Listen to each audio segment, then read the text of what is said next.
morning. Good morning, everybody. Good morning. Did y'all sleep good? Because I did. Hello. Ugh. A nigga slept real good. You hear me? Andy, I'm going to bring that thing back in here today, too. Hey, y'all. Good morning, everybody. Good morning. Happy New Year, Mr. Russell. I already know I'm going to have to make coffee and move some of these books. The shelf is in disarray, as you can tell. Hey, you said no, you was up at 2? Oh, I'm sorry, sister. Then all hell broke loose.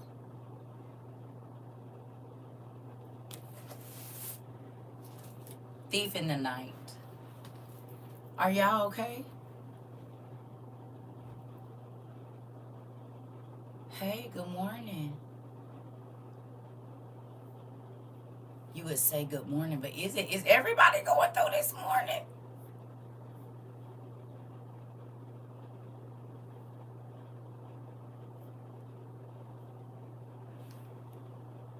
Okay. Okay. It's a rough morning? You're welcome.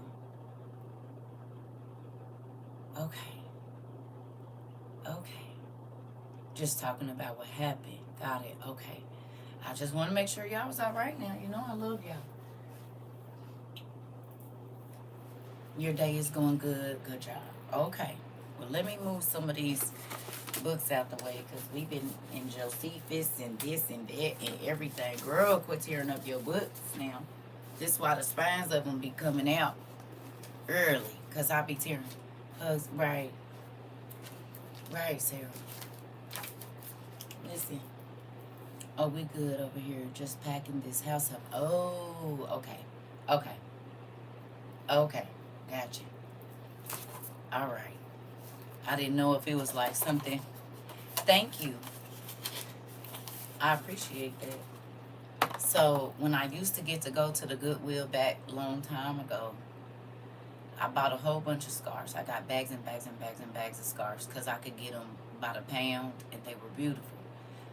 But I never wore them because I never went outside and I don't like stuff like hanging around my neck. But I'm starting to get to play with them now. I do like this one because it actually has like roses on it. It's like a denim type thing. And I never knew what to do with it, but I played with it today and I said, well, might as well, right? Good morning. Well, I'm not a queen, I am a princess. But thank you. It's pewter, I believe is the color. I think that's how you say it. Thank you. I appreciate that. I really do. Y'all, I be tearing this room up. I want y'all to know I be tearing this office up. And you know what has been consistent since we started this? Y'all will never be here to help me clean up. That's the one thing that y'all have been consistent of. Y'all don't never be here to help me clean up this room. I always gotta clean up by myself. And my mama said, if you don't clean it up after yourself, you can't come back over here because you like to pull everything out and then leave when it's time to clean up. My mama said I can't have no company because y'all don't like to clean up, and y'all mama didn't teach y'all when y'all come to somebody else, y'all got to clean up after you leave because y'all just leave, and then I be in here crying, trying to put everything back, talking about what book I don't know. Don't get nothing off my shelf, and I ain't putting nothing off my shelf because you're not gonna put it back. Y'all do not come over here and clean up. Y'all don't help me, and that be the issue. I was about to say now, what I done broke now. Oh, Lord. You said you have to make company help you clean up before they leave. Right. You said I was up at 3:30 till 3:30 watching it tomorrow. Interesting. You said, well, let me get the left corner because we'll be back tomorrow. Hilarious. Listen. Ooh. You said this is a new year.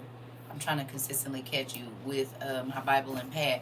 Well, this is the thing. That's cool. But you know you can go He said, if it's any consolation, I do the same. I know where everything is, though. This part, I can't say that no more. I used to be able to say that before I met y'all 4 years ago, but now, I be having to sit and think about where it possibly could be, whatever it is that I go looking for, because everything has been moved around about 10 times since we've been here. Listen, it has. I'm grateful though. I'll say that every day if I can. Um, God did his big one with this, and I'm grateful for that. I have to think about that a lot because, again, we never knew where this was going to go. And I say that because I'm very proud of what he did over here. I was talking to your niece this morning, and I was telling her, I said, sometimes in life you can feel so insignificant, like you can feel like you don't matter or whatever else. I said, but you know what, baby girl? She was like, what, Mom? I said, even if I don't make it in, but I help somebody else get in, that's a cool thing to be able to stand in front of God and be like, hey, I don't know if you're gonna let me in, but I did try to help these people get in, and hopefully some of them get in. It would be nice if all of them get in, but we don't know. But to me, even if he don't let me through the gates to be able to see y'all go or somebody else go because of maybe something that I said or did, like that's still a good thing too. You know what I mean? We don't know how God is going to do. We hope that he let us in, but I pray all the time, God, if you don't let me in, at least let somebody that I came in contact with love you enough and be able to do right enough to where they can get in. And that's a prayer I prayed for a very long time. I didn't just start praying that when I met y'all. I prayed that because you never know. You pray that he lets you in. You pray. But if he doesn't, hopefully you help somebody else get in. For real. Yeah. Because you don't know. But hopefully, right? A kind word or a kind gesture, whatever it is that you do, hopefully you change somebody's life to make them go looking after Christ and searching after him, because of how you changed their life in a way or whatever. I don't know, but I be thinking about stuff like that sometimes, I do. Anyway, I don't want to make no coffee just yet because I've already had my second cup. So I'm going to try to hold off. But, yeah. That be the stuff sometimes I think about. Like, dang, Dad, did I tell enough people about you? And I think that should be all of our prayer. Not forcing him down somebody's throat, but being the Jesus that the people around you can see. You might be the only Jesus they see, and we tell them to believe in God, but you can't treat people crazy and nasty and then think they gonna want to hear God from you. They don't. Believe me, I used to be a 66er too. They don't want to hear none of that. You got a frowned up face, they not trying to hear it. They'll, hate to say it, give you the white people smile. But they ain't heard nothing you said. You hear me? They ain't heard not a thing you said. They gonna hit you with the old white lady, old white man smile and go on about their business. That's what they gonna do. I'm telling you, just don't even worry about it. Y'all already know because y'all done did it. That's why all y'all laughing. Every last one of you are laughing because you have hit people with the same thing. See how that works? You do. It's okay. What does the term 66er mean? Afro-vivalist, you ain't big. You only believe in the 66 books of the Bible, and you don't believe in nothing else. You don't believe that there's any other books, even though they're listed in the Bible, and you can't tell me that it's anything more than a 66, even though the original had 80. That's a 66er. The people that say, I refuse to read outside of the 66 because that's the only Bible I should go by, and clearly if they do their research they'll see that there was 80 books in the first version, 72 in the next, and then 66 in the one that we have. So that kind of stuff. That's a 66er.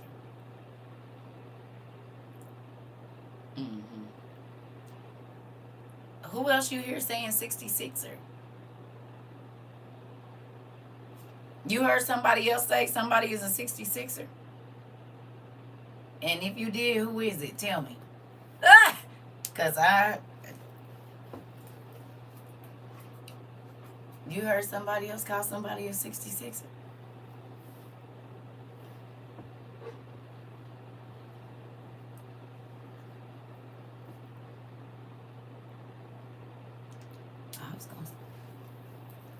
I mean, it is a term that I think we coined here, but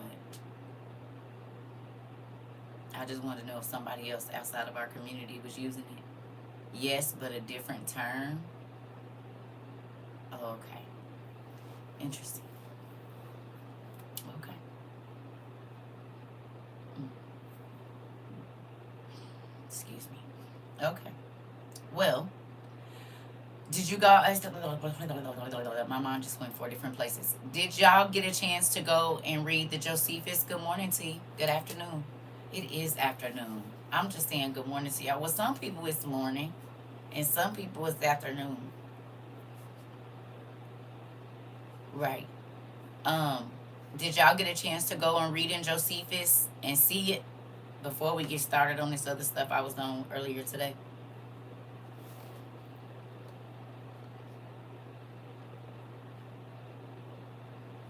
Did y'all? Is that a no? You said you're the only person I know that said it. This must be running behind. I got it. Okay. Did y'all get a chance to go and look in Josephus? No, not yet. Good morning.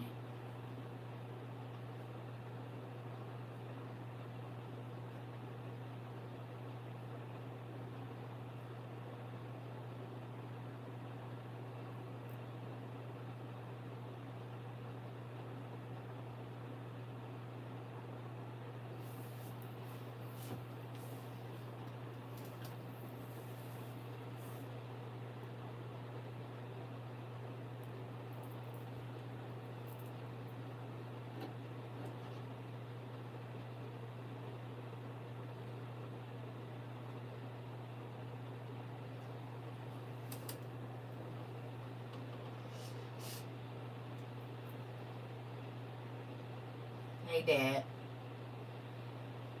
Yeah, so I don't. Well, right. No, they never. You already know what I'm gonna say.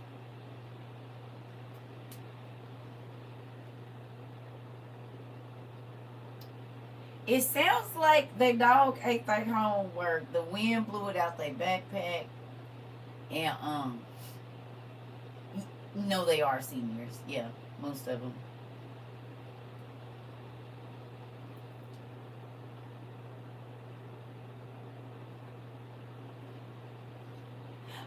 Right. Leniency. Got it. We've been doing that. Yeah, I don't know. Um, you said mercy and grace is given to everyone. Oh, is that in reference to homework too, or because I don't know these people? Are you? You said that you were gonna go for the doctorate, but they didn't even do their homework. It didn't. Got it. All right. Well, yeah. I just wanted to check in. Right. Yeah. Okay. Yeah. Thanks. I can't even tell on y'all because he already knew y'all was gonna do it, and he already knew what I was gonna say. Honestly, I don't know what's going on with me, but I don't like it. Listen, who is y'all? Who is these people, Harpo? I don't know these folks.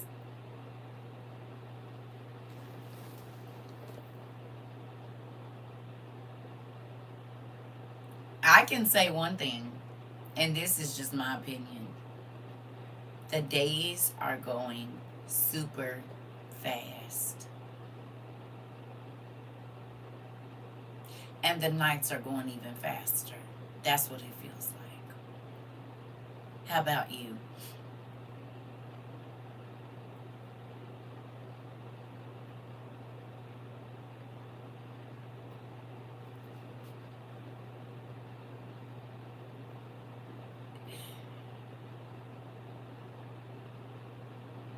The days are going fast. Hello? Really fast. Listen. Fast, fast, fast, fast, fast. The days are going fast. You said, it's delayed with my homework, but I'm gonna catch up. Only when I'm not working, do they fly fast. Interesting.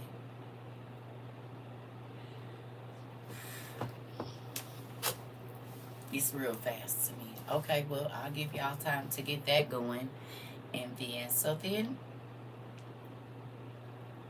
are you guys only doing the homework that we do in class? Is that it? And then when you go home, whatever the homework is, you're not doing it? Is that what's going on? Or, I don't know. Seems like we might need an activity or something. I don't. You know what? Let's do it. You guys got a pen and paper? If you don't, that's okay. But if you can get a pen and paper, can you grab it, or your iPad, or whatever else it is that you could draw on? If you got a notepad on your phone, I don't know. But whatever you got, a piece of mail, a marker, a crayon will work right now. Any writing device that you can get to, or utensil, or whatever. You said you got 2 days of backup work. It's okay.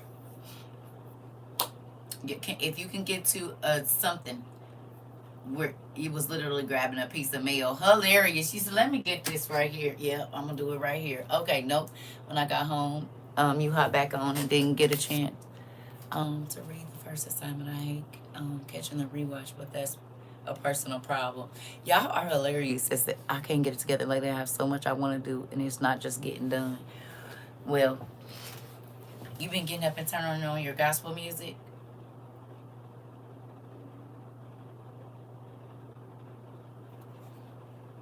First thing, soon as your eyes open after you say you've been turning it on, that helps. It do. Because you'll get up and be in started load, and before you know it, and now you're moving around. Okay, well, try all days. See if those are the days you are more productive.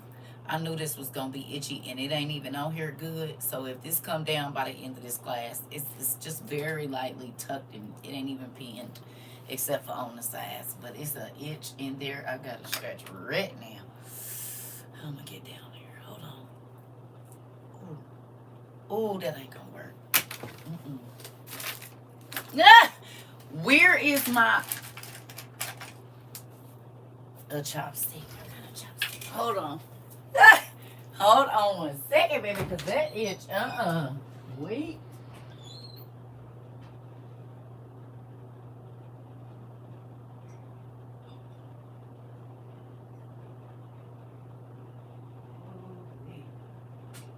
Ooh.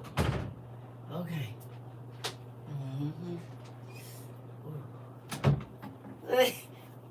This is why, because when I be needing to get the stuff, I gotta get to it. You hear me? Woo! Keep your chopstick. Listen and do. Okay. All right. Well, draw a circle on your paper, a big circle, and put the clock numbers on there. Thank you. Don't make it little if you can avoid it. Make it so you can make the pie shape.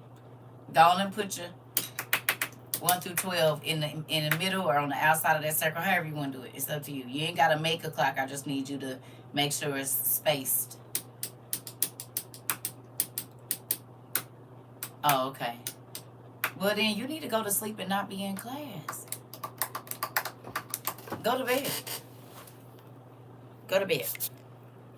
Hey, go to bed. We'll see you later on this evening or something. If you ain't been asleep and you went to work, you need to lay down. Hello. I'm gonna sleep. I don't know about y'all, baby, but you gotta go back and pick him up. Okay. Yeah. I get that. All right. Okay. Well, can you sleep in the car? And just sleep out there till he come out? Baby, I will. This is why you gotta keep a blanket in the car. You hear me? Because, baby, I will go. Listen, turn the heat on for a little bit. Turn it off. Turn it on. Turn it off, babe. And now they got the Plug in heated blankets, get you one of them. And so that way, you can sleep until he come out. You said your sleep been off too? Interesting. Baby, because I'm going to listen.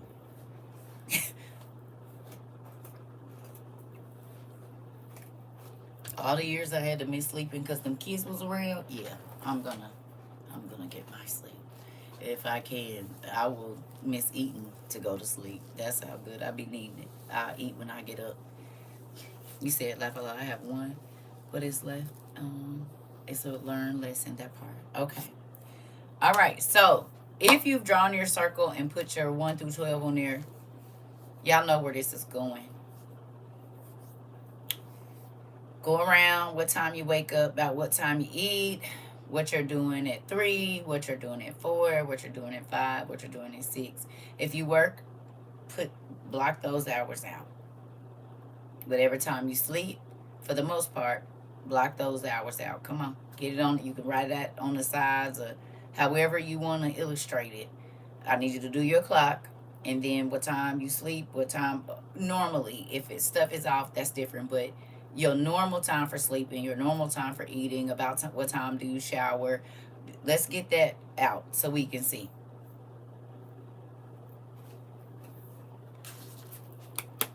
Y'all okay with that? You said I woke up at my sleep at 2:37 a.m. I immediately went into worship and prayer with gospel music playing. Good job. Come on.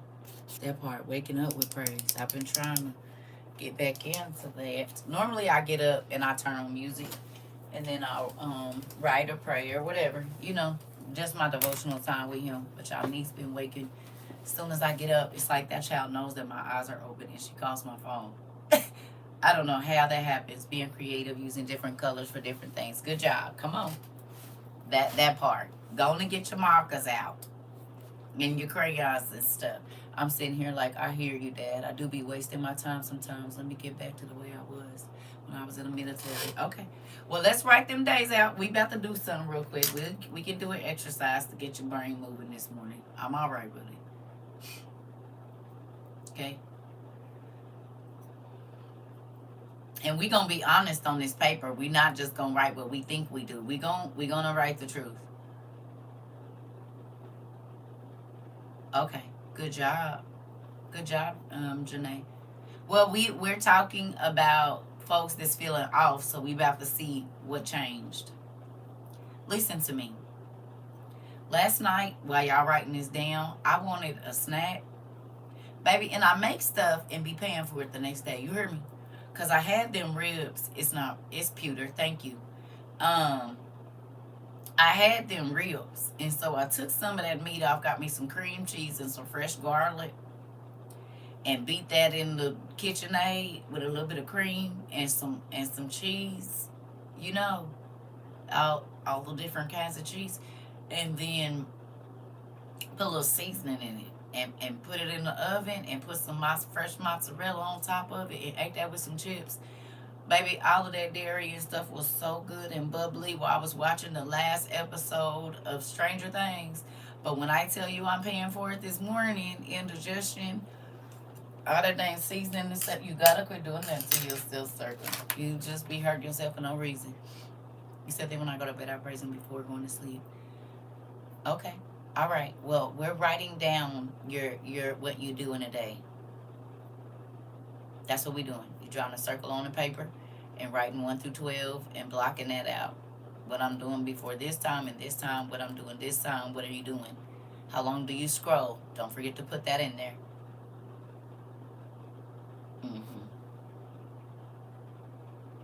Matter of fact, if you have a device that will tell you your screen time, go ahead and add that in for the week. Just put that up in the corner somewhere. How much screen time did you have 7 days from today? From today back 7 days. You said that's why I was nervous to snack last night. Couldn't wait to eat this morning. Interesting. You're not supposed to tell people that. You're not supposed to tell people when you're fasting, y'all. You know that. Nobody's supposed to know. Unless it's your husband or wife. because you're not supposed to be intimate at those times when God got you fasting. You're not supposed to tell nobody. Nobody's ever supposed to know. But I got you. Yeah, go on and write down that screen time for the for the um for the week.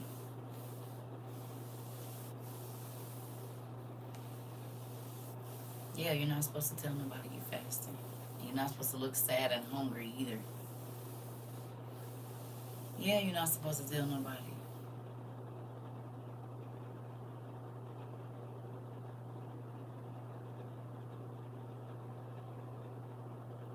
That's why he tell you in the Bible, get up, wash your face, get yourself. He said, don't be like them hypocrite folks that fast and they want everybody to know they fasting and they walk around looking like they famished and all of that. He was like, no, nobody. If it's not your husband or wife, you're not supposed to. Nobody's supposed to even know you fasting.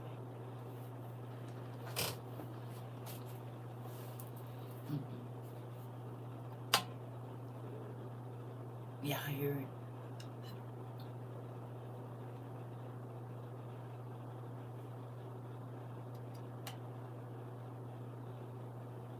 Yeah, if you marry, you gotta go to your spouse and let them know that God has told you to fast.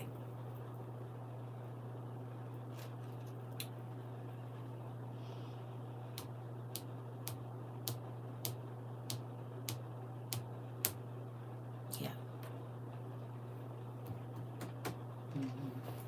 People ain't supposed to know. Only when you marry your spouse, and that's it. Yeah. Unless, like, God puts everybody on the fast, and so then we just know because He's put us on a communal fast, right? Other than that, nobody's supposed to know that but your spouse. So, y'all got y'all days down already?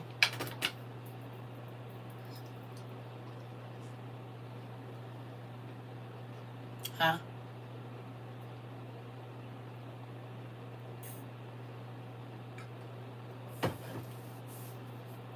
Thank you, Pumpkin. Y'all got y'all days down? Or y'all still writing? And it's okay if you are, because it's 24 hours in a day. Ain't. Huh? Oh, yeah.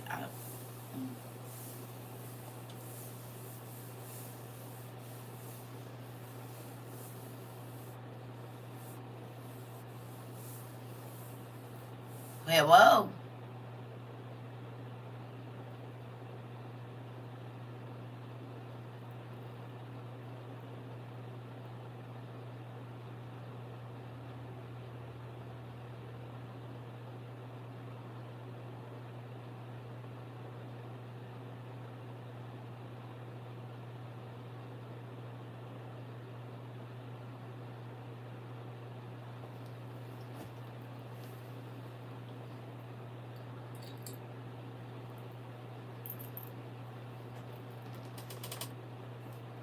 Wow, what?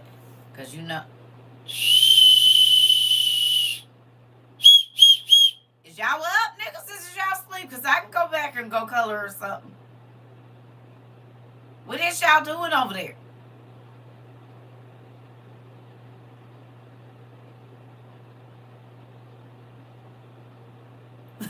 Is y'all writing? What is y'all doing? Oh, you got a lot of screen time? Oh, okay. What is we doing? Is we looking at screen time? Is we writing? What is we doing? It's just real quiet. What is y'all doing? Still writing? Okay.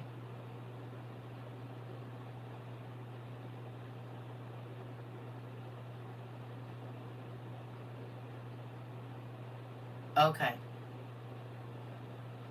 Okay. I'm still writing. Okay. All right. I didn't know because it's real quiet. So I'm like, wait a minute. Writing. Okay.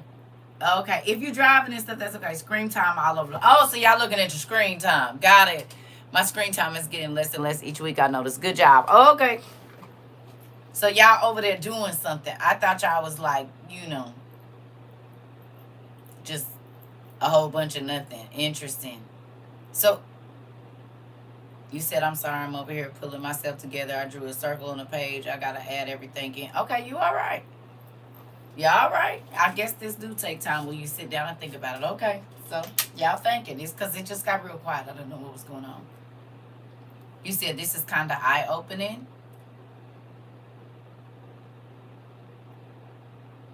Mm-hmm.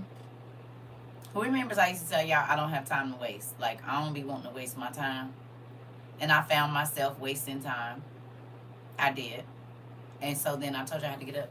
You said I'm done because I can't believe I'm on my devices more than reading. Oh,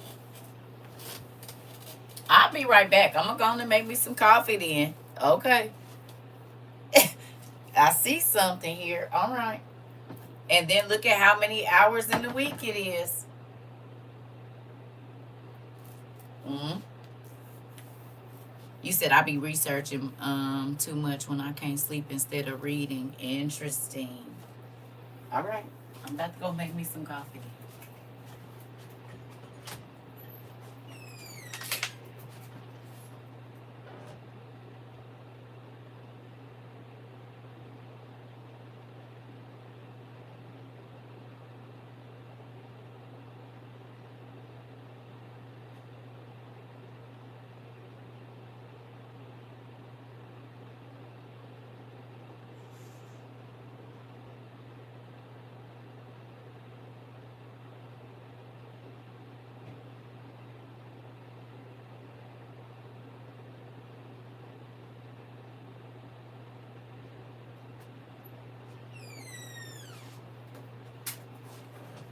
I promise my house be like 4 or 5 different temperatures. It really do. Hey, Pumpkin. Listen, it's a little different when you look at it. Then you figure out where your hours went, right? Hey, Granny. Then you figure out where your hours went. Too much wasted time. Good morning, Keish. You gotta draw a circle, draw a clock, and then chart out your day. You said so bad. Interesting. Chart out your day. Hey, Pumpkin. Thank you. I appreciate it. We drawing a clock. 1 through 12 on there, and then charting out your day. You got to go get your screen time for the last 7 days. See how much screen time after you've done your clock of what it is that you do in a 24-hour day and where you spend your time. You said, how can I admit that I'm a robot? I'm always on my device. I should be praying and thanking God every day my device have more effect on me. I need to change. Well, amen. Now y'all see why I told y'all I be trying to be off of here. And when I'm off of here, I don't be wanting to be on TikTok either, for work or for looking. I just been trying to get back into doing stuff that don't have nothing to do with these.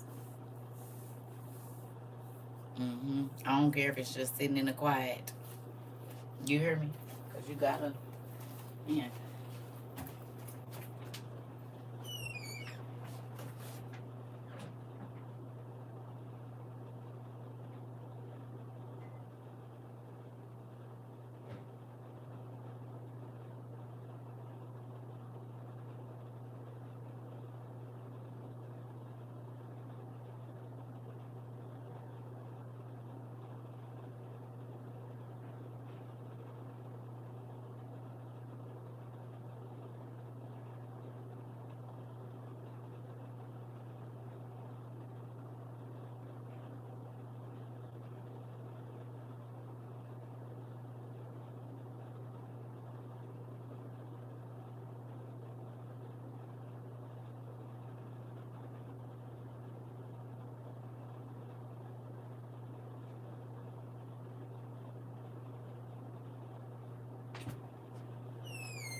Ooh.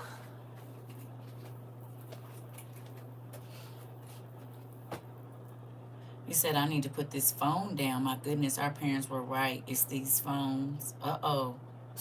Uh-oh. Some days I spend 20 hours a day working, the others trying to catch up on sleep. Okay, well then this don't apply to you. Because if you're working, that's different. You said, can't believe how much time I waste on nothing. I just pray to God today for change. I think you've been in my house today, Dean. Uh-oh. Well, amen. I get it.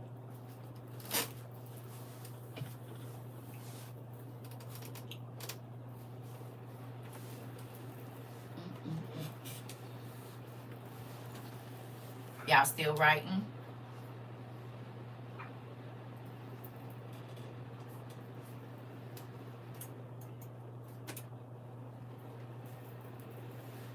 And if you are, that's okay. You said it seems like we're all getting conviction for the same thing today.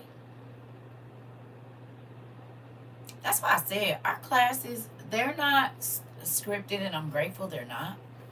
Because where I was getting ready to go with this, but even with these little exercises, you got to think. You can use this with your kids too.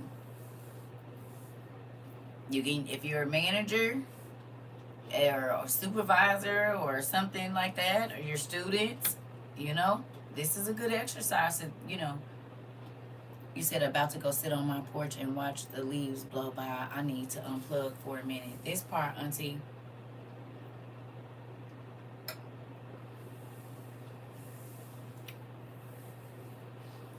Interesting.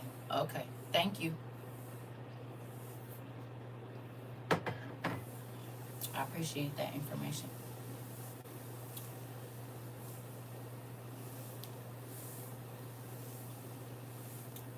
So is everybody still writing? Because I want to go over something, and it's not anything. You said upon reflection, it's weird. I'm great on time management when I'm at work, but at home, you said God been sitting on my head, getting on your head about this. Listen, no, ma'am. What? You done right?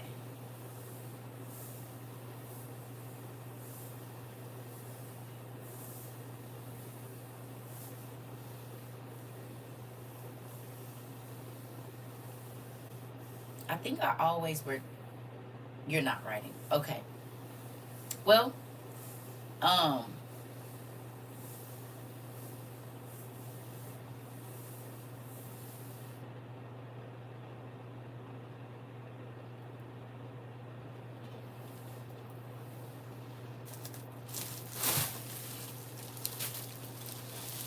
all right.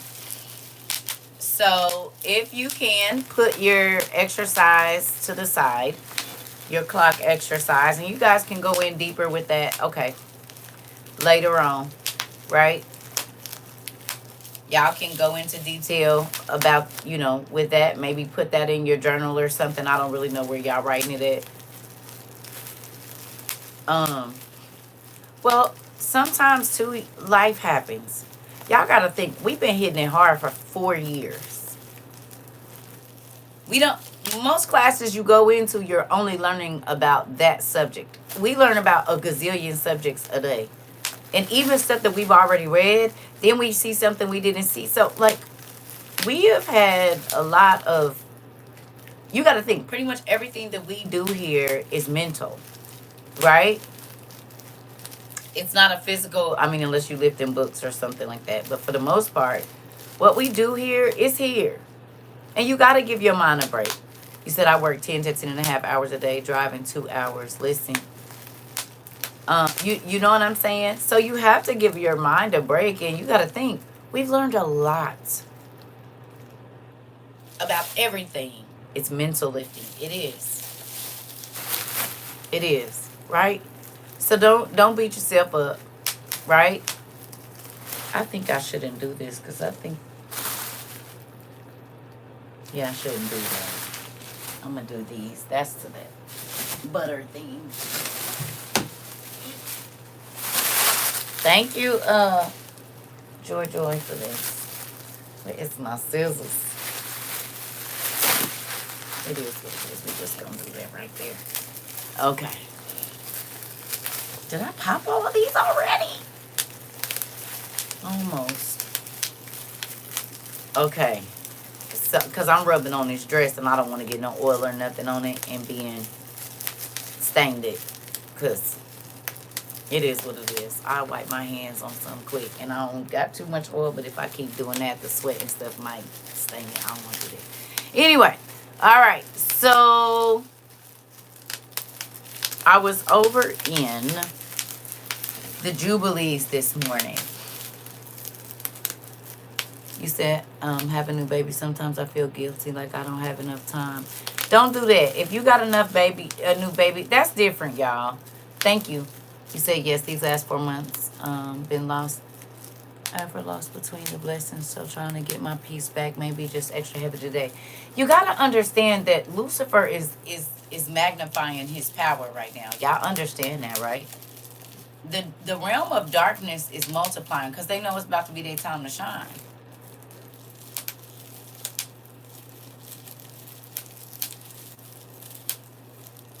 Remember that right before the end in the Bible, it says that wickedness was everywhere and it was oppression and these things. Remember? There's all kinds of stuff going on right before the end. Now, you want to know what's funny? I shared with my brother what we talked about. Let me ask you a question. Who is enamored or just your mind was blown away to realize that the Euphrates is shaped in the symbol that means the end or the last? And it gives reference to the things that are going to happen, like when it dried up, that's when the last days and all of that was coming. Can you believe he carved that into the earth, the end? That's interesting. And the end is always the big thing in the books and stuff. Yeah. Yeah. Like, yeah, it's the Omega sign. It is very interesting.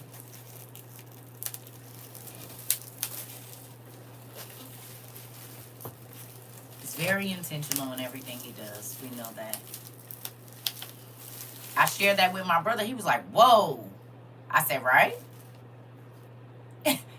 He said, I've seen this symbol before. Right? How do they normally draw horseshoes in the same symbol for the most part? Which is really interesting. And it was talking about the horses coming over the Euphrates, and the horse shoes kind of look like the Omega sign sometimes. Interesting. You said it's on my husband's arm. The end? Interesting. Or the last? Okay, I'm going to put this in. I don't need to do that in y'all ear. I'm sorry. I need something.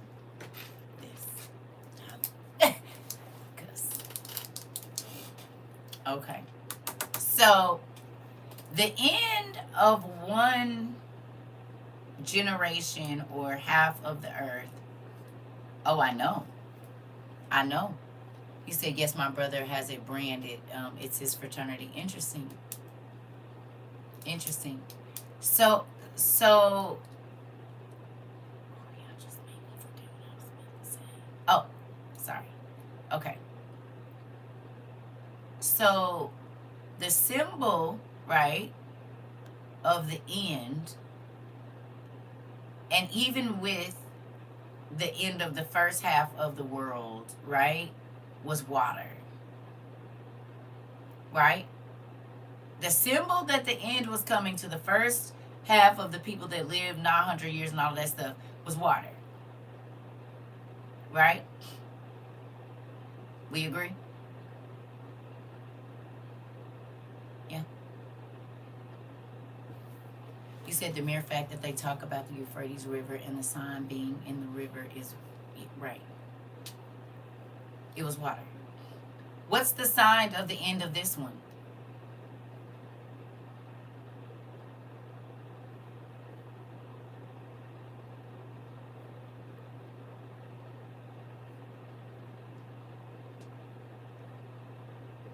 Yeah, but no, we just talked about it right now.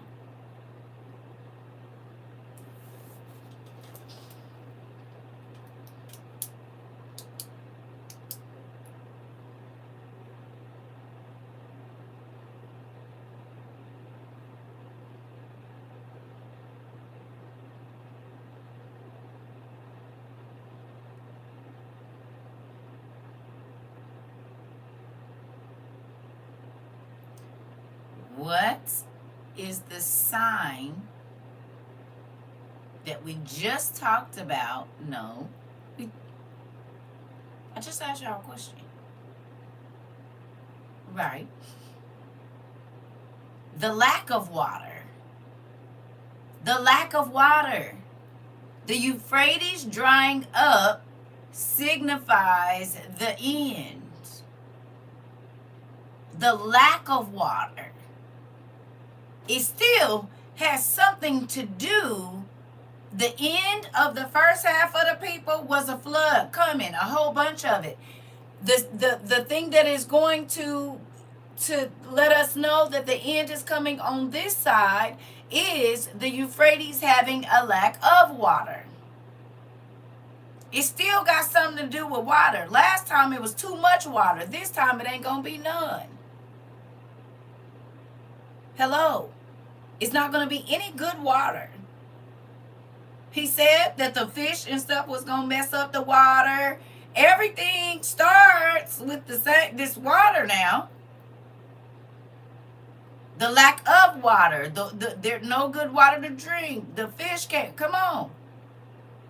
So both times, in the end, water is an indicator that something is about to change. The lack of or too much. Something about to be different. It's about to be some stuff moved around. Right? Beginning, it was a lot of water. This time, he said it's going to dry up. We know that fire is coming, and that's how he's going to destroy the earth, but it seems like God is always speaking about water. We read in Adam about how they have to go, the angels have to go, or the Spirit of the Lord has to go and hover over the waters, or they won't be no good. We know that the prophet had to put salt in the water because it was causing the people to be sick, and it wasn't good to drink, and the women were sterile, and all of these different things. So there's always something to do. Even Moses' sin when he struck the rock and didn't speak to it, and the water still came, but it was water. Water.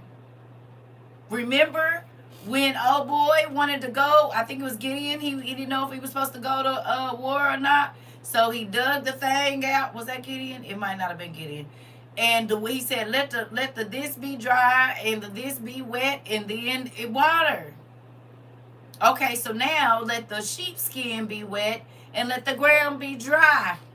If you want me to go, water. And that was a sign that something was about to change.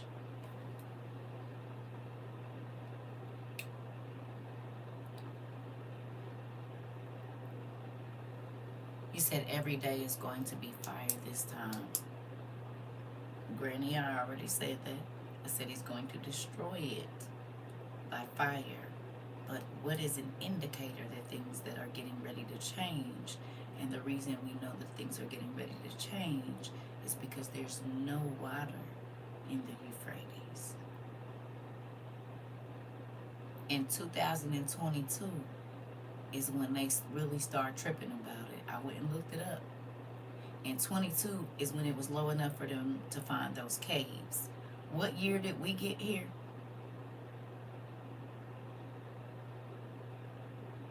Huh? What year? Okay. What year did we get here? 22. That man came out in 22. The cows was laid sideways in 22. The fish was belly up in 22. It was birds falling out the sky in 22. The lambs around the world was walking. The animals was walking. The fish was swimming in circles. When? In 22. Y'all remember this? Who remembers this? In 22, the largest produce plant, the chicken plants, all of these things were happening, and this was early 22.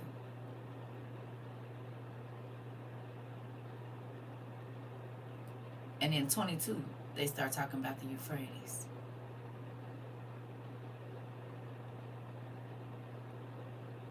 the folks going down there and checking the water levels and saying this is not supposed to be happening. God said, oh, but it is, because that symbol literally means the end of all things. The last time that we would see this world the way we're used to seeing it. And he even put the symbol in the river. It's a thing.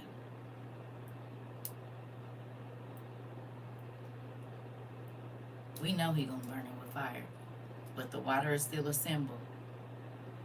He said that the images are from NASA. Listen.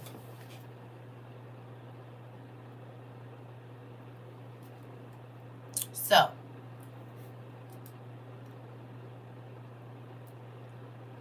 it's been basically almost 4 years since they've been talking about the Euphrates drying up, right? Like they said before, but like right now, in the last 4 years, last 48 months or so, right? They've been saying, hey, this is alarming because it's drying up at an alarming rate, right? We've heard this, we've watched it, we studied it, we went and looked at it, right? So there was a warning that came prior to now. Do you agree? And I'm saying in our day, there's a warning that came, because God had us go study about the Euphrates. He had us go study about all of that stuff, learning the rivers and the 4 rivers and all of this old stuff out of the garden and all of this, and we learned this. We paid attention to it. Okay. So do you feel like God having us study those things were a warning for what was coming later? Just like how God warned Noah.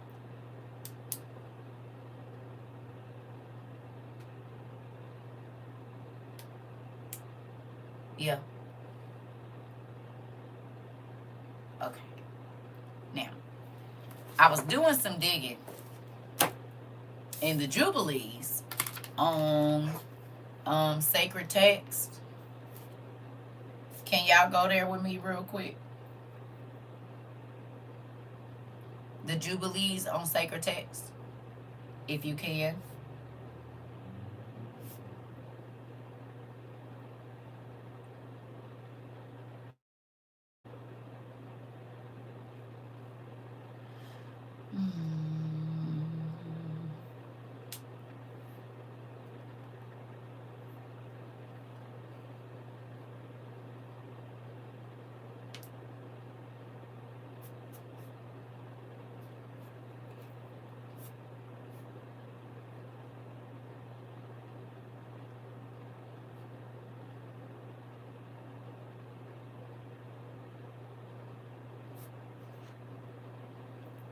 Okay. I need y'all to go to the building of the ark and the flood. Please.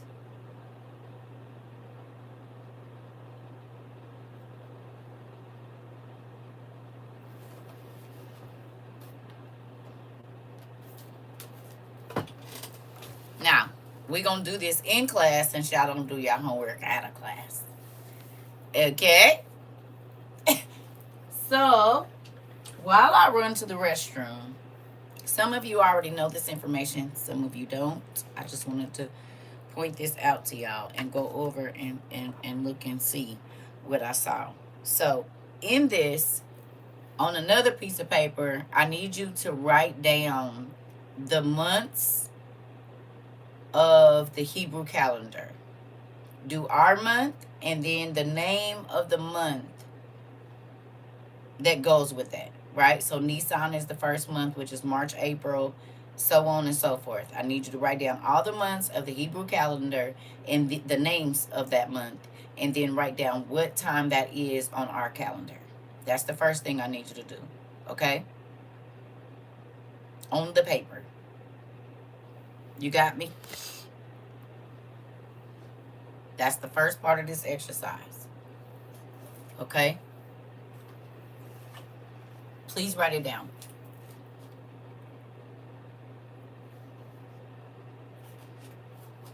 I'll be right back.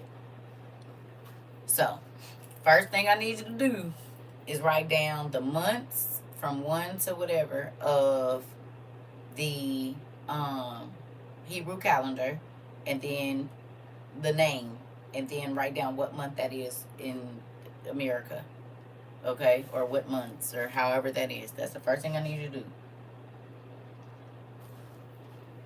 Excuse me.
All right, y'all got it?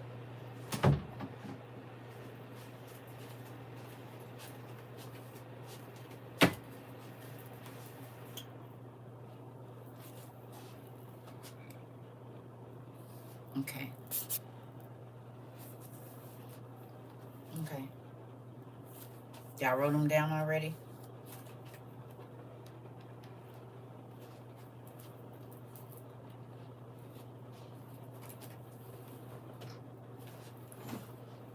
Thank you. You see my 90s stuff, little girl? You see it? You see it? I knew you was about to say that. I already did. It's and no, you can't have it. I've got it at Walmart for like $7 a couple years ago in the clearance rack. When I still shopped at Walmart, I don't shop there no more. But when I did, child, I knew he was gonna come in here. I don't know how I felt that, but I knew he was. Never say never. You're right. Well, you won't ever get it. You cannot have it. No, you don't. And it go all the way past your ankles, all the way down to the floor. I love you. Kiss. Oh, you can't kiss my grandbaby for me because she over there. Listen, I told y'all they be plotting on my stuff. They be plotting. As soon as they see it, they be plotting. All right. So you got down the months of thank you. You got down the months of the Hebrew calendar, right? Yes.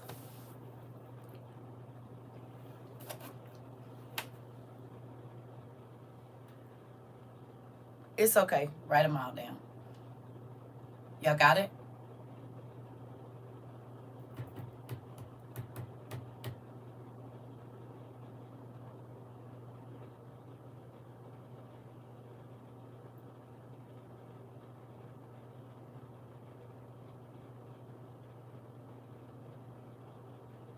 Yeah. Y'all got it? Hey, girl.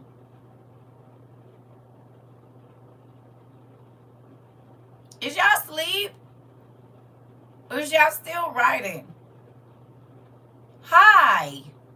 Hello there. Kiss my grandbabies for me. Hi, girl.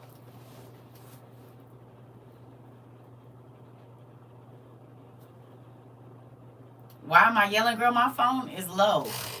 This thing is low, and you already know how I do, girl. You said I'm right, and I had to get a new pen for my other one died. Okay. Kiss them babies for me. Shut up. Y'all always got something to say. Don't come here and talk crazy. Listen, don't do it. Do y'all see? There go two of my two oldest daughters. They go mess with me every time. Y'all see that, right? They go listen. The other one came in here talking about what's wrong. Why you look so mean? Listen, they not gonna leave me. Listen, you said they just stole my Cheetos. I won't be kissing nothing. Hilarious. Good job. Good job. Good job, Granny son and Etna. Good job. Your mama used to take my stuff too. I didn't get to have nothing without them. So there's that. There is that. Share it again. Give them some. Because they'll sure be like, Mom, what's that? Nothing. It's ours. No, it's not ours. And you grown. It's not ours. It's man's. It is mine. So once you get down, I love y'all. Once you get down the names of the Hebrew months and how they correspond with our months, after you do that, we gonna go on a little adventure. Okay?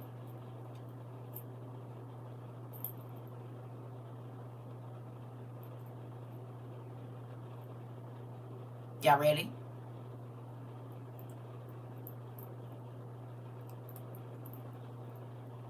I think some of y'all need some coffee. All right. It says, and he commanded Noah to make him an ark that he might save himself from the waters of the flood. And Noah made the ark in all respects as he commanded him. In the 27th jubilee of years. Can you please? Now I wrote all this down. 27 times 49 is what? How many years is that?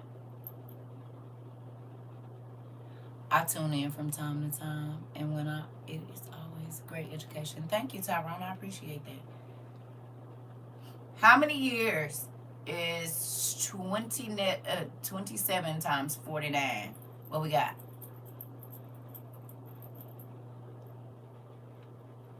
1,323.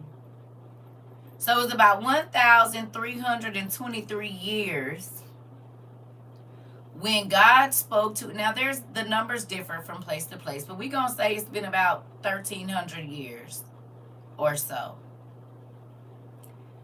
when God told Noah, I need you to make a boat. Okay? Roughly about 1,300 years. The numbers vary, 1,200 to up to about 1,600, but again, we just gonna say 1,323 for today. So can you write down 1,323 on your paper, please?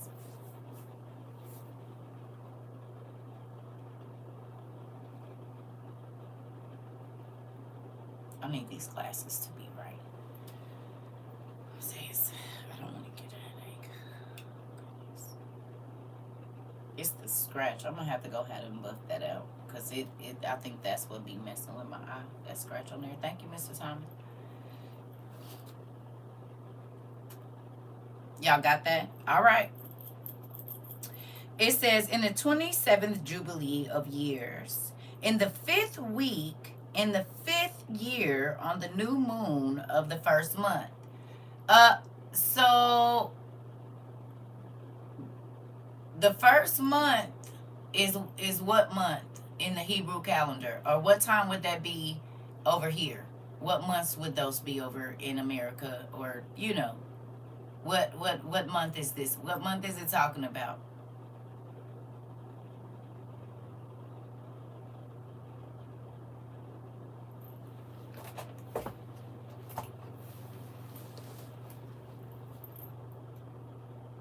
January shouldn't be Nissan.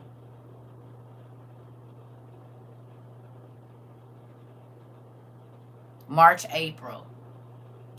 So we know that in March, sometime between March and April, okay? Ain't this crazy? Look at this. He commanded him in the 27th Jubilee of years, in the 5th week, in the 5th year, on the new moon of the first month. So we know sometime in between March and April, okay? Sometime between March and April, that God told Noah, hey, so it will be considered what is our springtime over here. I need you to build a boat.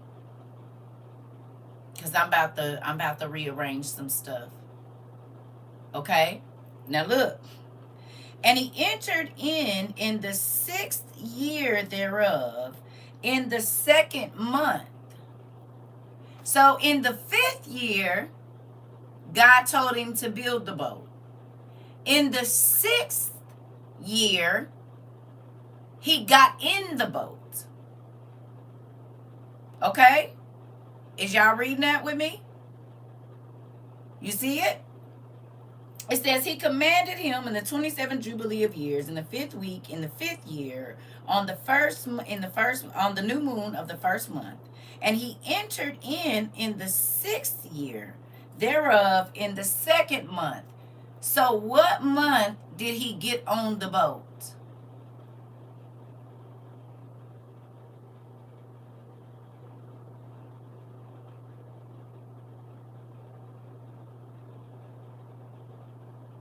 In our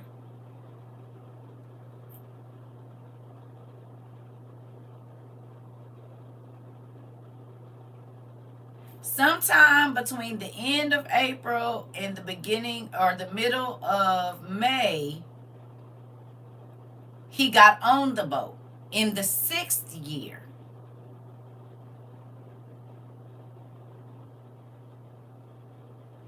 So from the 5th year to the 6th year, he was building. And in the 6th year, in roughly April or May, he got into the ark. Depending on, we just 12, 13 month calendar. It's, we just roughing it out with the 12 month over here. I know they play with the 13th month and all of that, but we just gonna do it roughly in our Julian calendar, right? But we're just trying to see kind of how it goes together. Okay, so we know between April and May of the 6th year, he got into the ark. Okay, so it was springtime when he told him to build, and it was roughly springtime when he told him to get into the boat a year later, right? Roughly. So it was 12 months from when he said build it to when he got into it. That, are y'all reading that with me? 12, 13 months, 14 months, within a 12 to 14 month span. He built it, and then it was time to get into it. What if Noah would have waited until the 5th or the 10th month of the 5th year to adhere to what God said?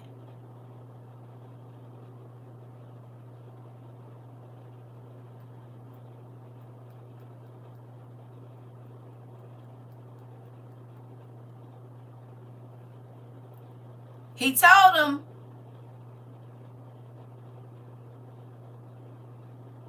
none of us would be here. Winter would be upon him. It would be too late. All would have died. So did he tell him on a specific day so that he could act on a specific day? So that he would be prepared a year later for what was coming?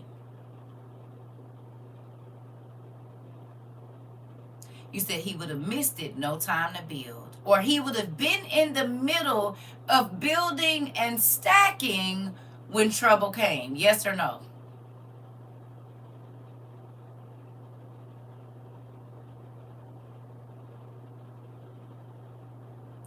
If he had delayed his response to what God said, it would have brought devastation. Yes or no?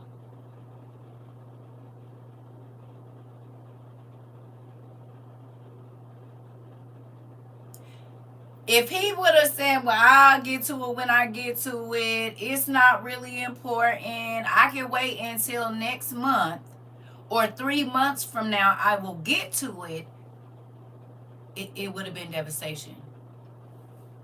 Right?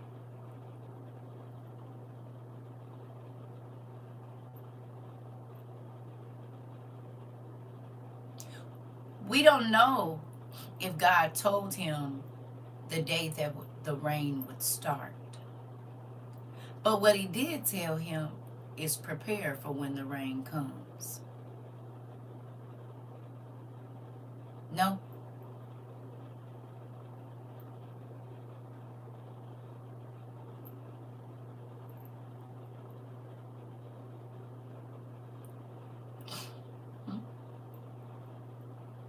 He might not have told him the day, but he did tell him it's coming. And you need to get up and you need to move like it's coming.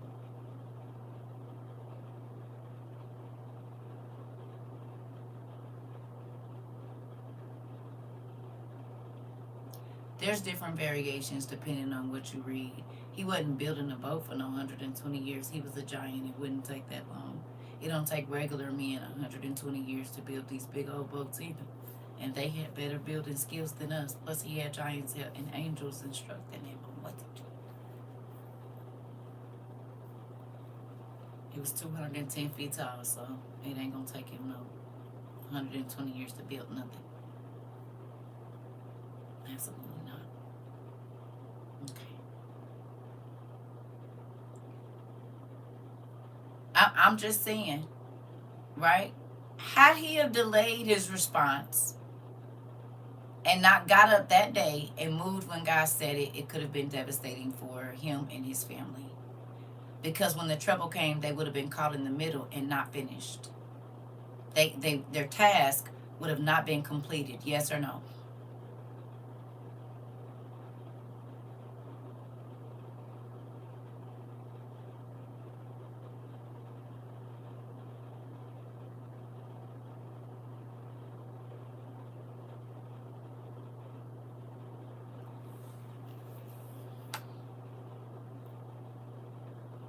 Okay, Auntie.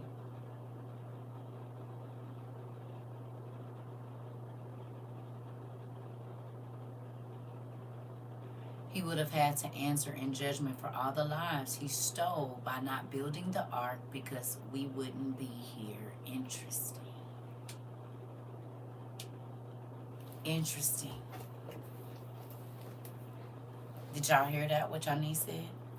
He would have had to pay in judgment for every person that has been born after the flood because we wouldn't have been here had he have not listened. That was good.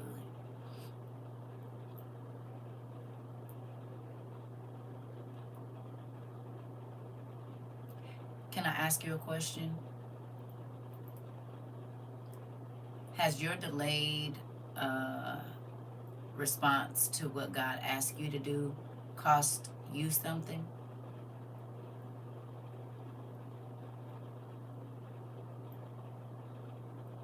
Has it brought devastation to your life, your delayed response to what God is asking or answering? You said it has cost you a lot. Interesting.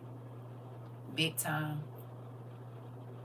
Because you didn't move when he said get up and go. or to act, or to not spend, or to spend, or to whatever it is.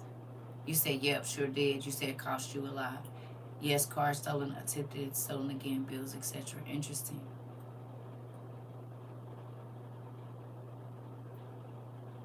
And just like that, I'm bonked on the head because yes, definitely did. Ouch. Not you and your niece said ouch at the same time. Hilarious. Okay. So a month could make a difference. 2 months of you not doing it could make a huge. You said yes, lost some livestock. Wow.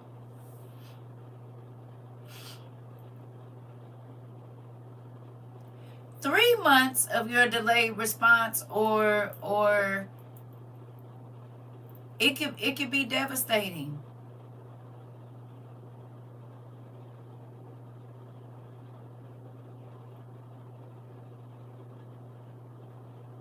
You said I got everything I asked for. Interesting.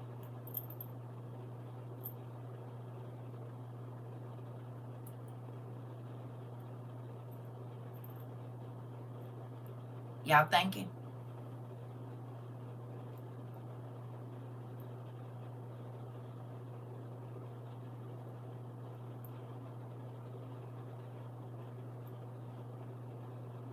Huh?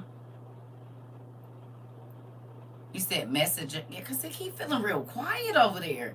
Now, when we did the clock thing, y'all was quiet, so I tried to get y'all out of that, and now we over here and y'all still quiet. Wake up. Stand up, dude.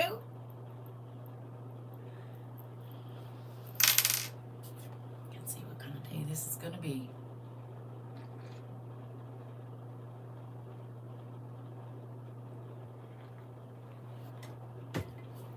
Hello.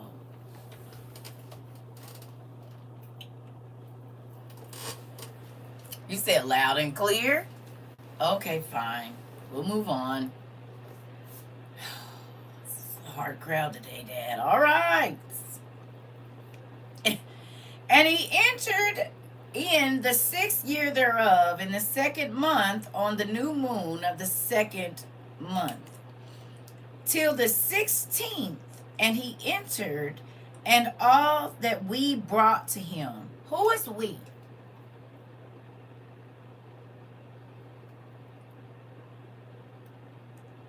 So he was in there from like the first day or whatever of 1 month until the 17th of May, roughly. We're going to say May 17th. So he went in on the 16th, excuse me. He went in on the 16th. Or excuse me, he went in early, and then he was in the boat, didn't go outside from whatever day in April to the 16th of May. This is, we just gonna lay this timeline out like this, roughly, give or take a few days. Here we go. Okay. So not only has he been building a ship and stocking it up, okay, the angels, it says, we, that's who it was talking about, we is in the angels, was bringing him the seeds and the plants, angels, because they were made to help him. There we go. Come on. The angels.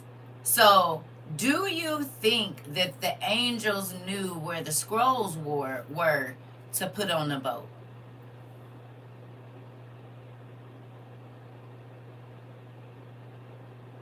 We know that they had Adam and Eve's clothes on the boat. And if I'm not mistaken, he had the staff that Adam had that came out of the garden.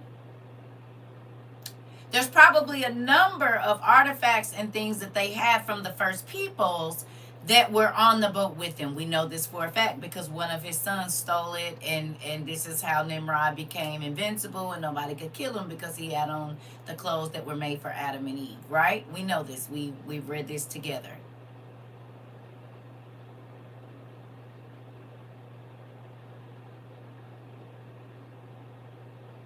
Makes you wonder if Noah had it on when he got in the boat.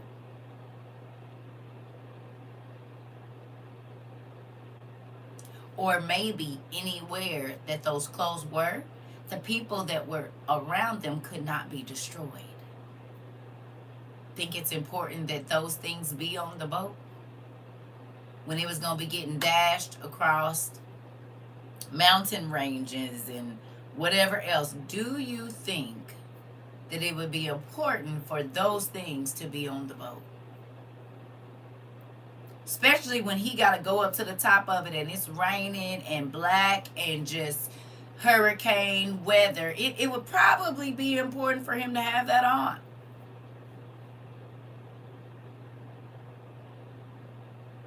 I'm thinking, excuse me.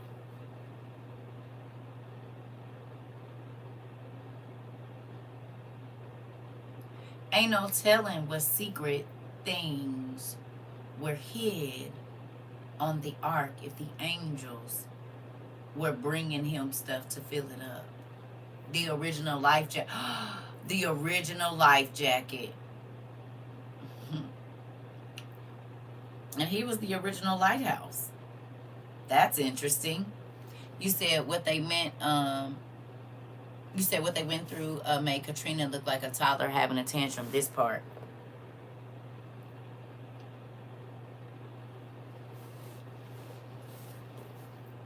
Interesting.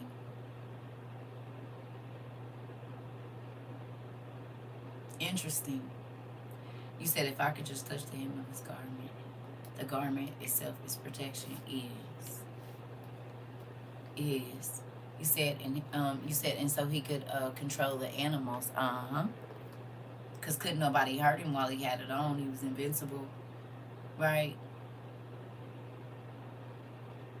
And we know that the staff that Adam had power, because that's the same staff that Isaiah and all the other people that got to, it's the same staff.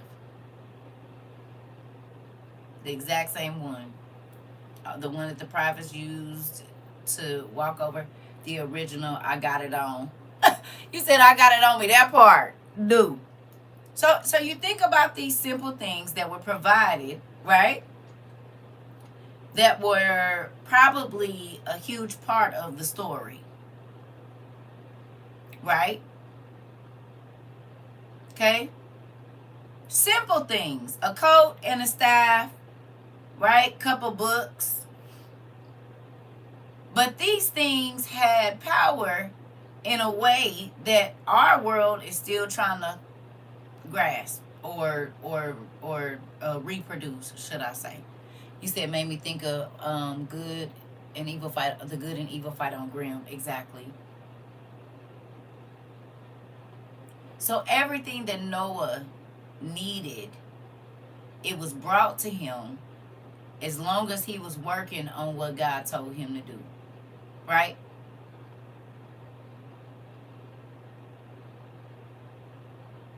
No.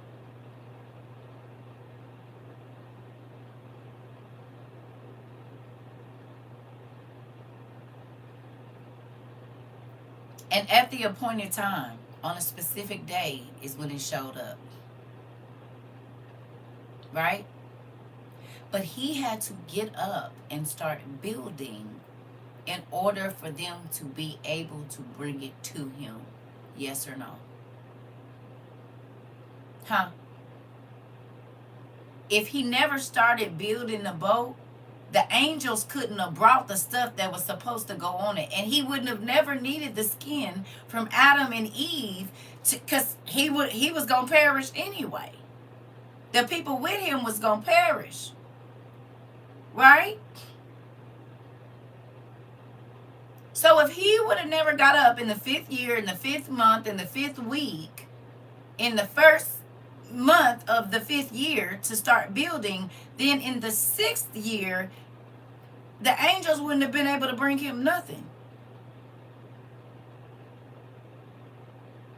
Absolutely anything. God didn't have to tell him what day the water was going to start raining down. He just said, you just need to get up and start building it. And 12 months from, or roughly 12 to 14 months from the time that he started to build in the 5th year. Now, the 5th year, 5 is grace, is it not? right? 5 is grace. He came to him in the 5th week, in the 5th month, on the 5th of the... Interesting. 6, we know they kind of consider the number of man, right? 6 is like the number of man. Faith without works is dead, and if Noah didn't work, he would have been to this part. Right? God told him to build in the 5th year. He entered in the year of man, did he not?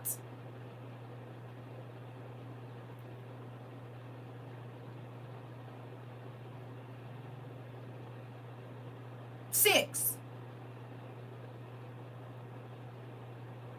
Grace, the year of man. Why was earth getting ready to be destroyed? Because the fallen angels, and who couldn't quit pissing God off?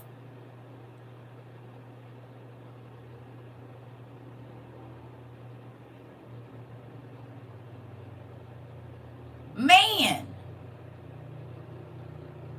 Man. Okay. So in the 5th year, prepare. In the 6th year, get on the boat.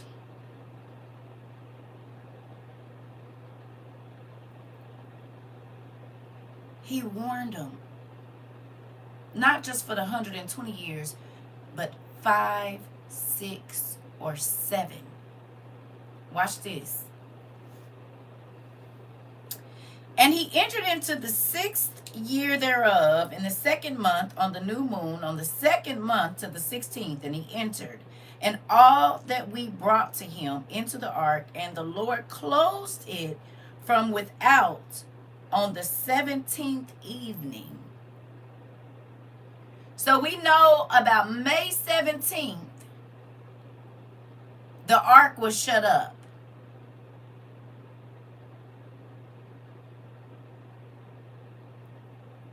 Right? Maybe June 26th, depending on how you play with it. Right? Between May and June, 9 times out of 10, this ark was sealed up.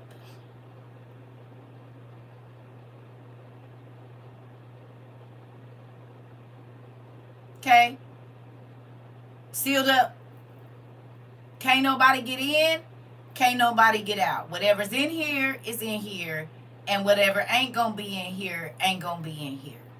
So God roughly gave him 12 to 14 months, depending on the calendar, okay, to do what he said do. And then when he did what God said do, which was build a place for me to bring the valuable things, then a year or so later, God said, okay, now these things that are in here are going to be protected. Do y'all agree?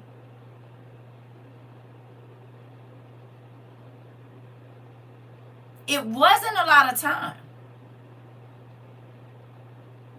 12 to 14 months can go like that. It was just 2025. And I'm talking about this year went so fast it was crazy. We already at another year. It's been 4 years since we've been doing this. You said in biblical numerology, 2 symbolizes a union, division, or the verification of facts by witnesses. What if it was God telling Noah in Numbers, witness my grace towards man? It very well could be. Interesting. Because it was the 2nd month. Okay. Okay, Nisi Poo. I mean, you got to think about it. It literally, because he could have destroyed everybody and let nobody be remembered or nothing. So I agree 100%. That's why I said it's crazy that he talked to him in the 5th month on the 5th day in the 5th year. Because that literally signifies grace. Literally.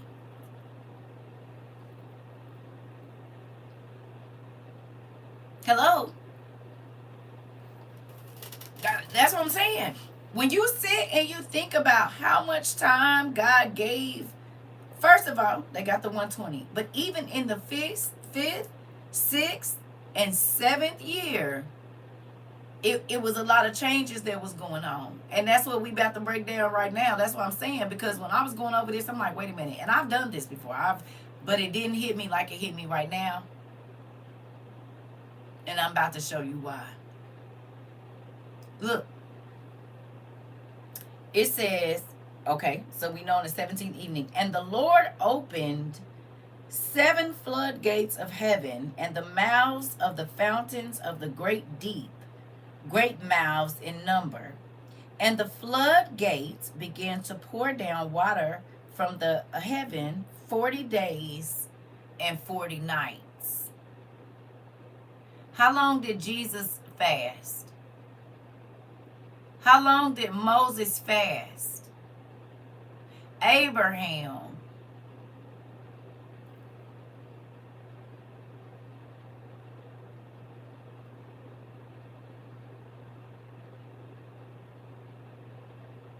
$40 and 40 nights. It was so many 40 days and 40 night situations prior to the flood.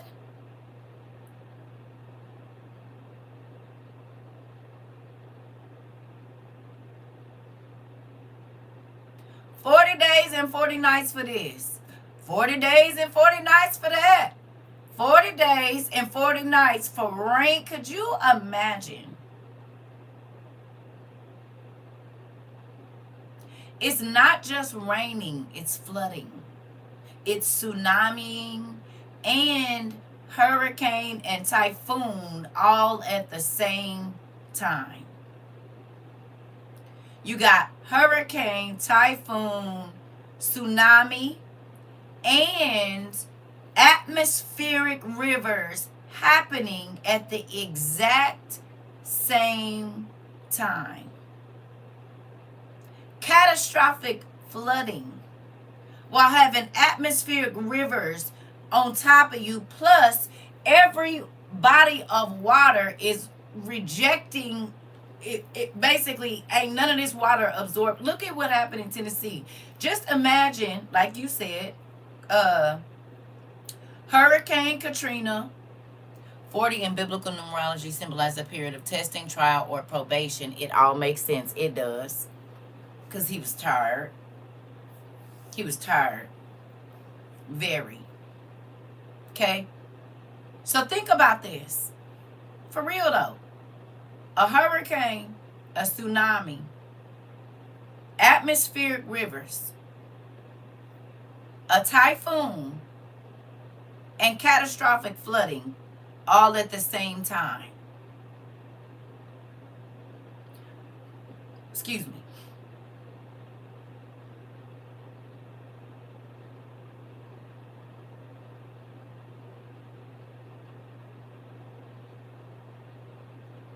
What do you think it looked like?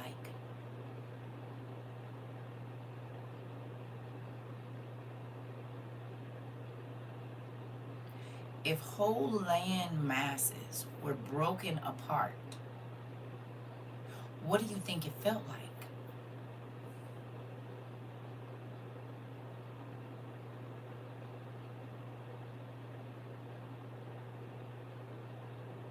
What do you think it smelled like? Because the water wasn't cold that came up out of the earth.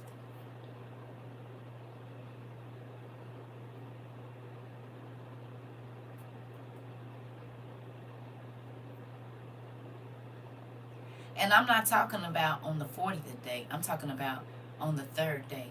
You said, I've heard Katrina survivor stories, and that was horrifying. Noah's Ark would have been on a global scale. Exactly. Remember, we talked about this, animals in the water, dead fish, and you got to think, if they found, and the scientists are talking about this, but we did this, seashells at the top of mountains that shouldn't be at the top of mountains, we know how they got there.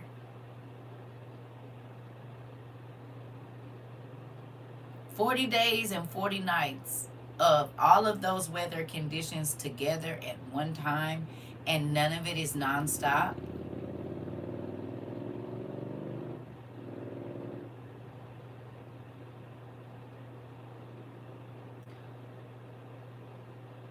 The first day, the second day, the third day, the fourth day, the fifth day, the sixth day, on up until the 25th day.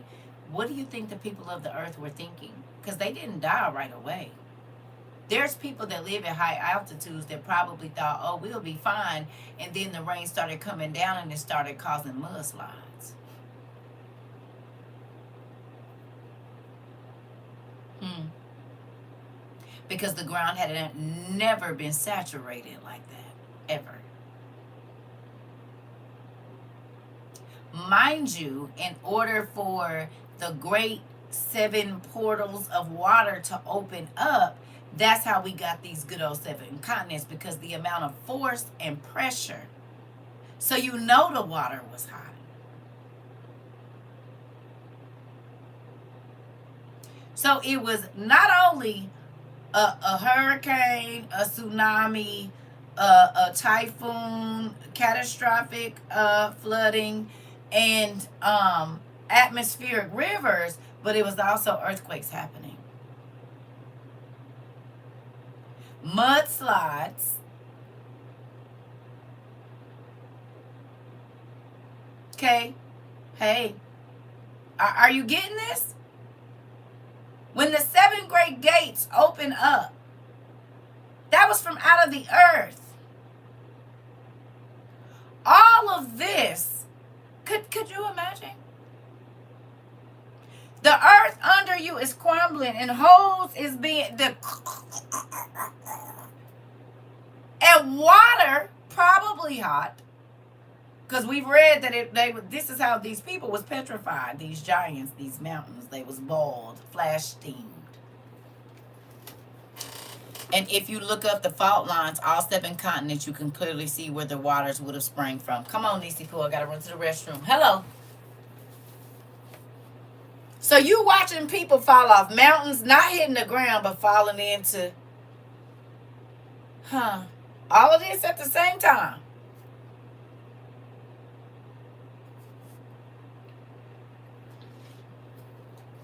Thank you so much. It's in my Amazon thing up there. Okay? So think about that.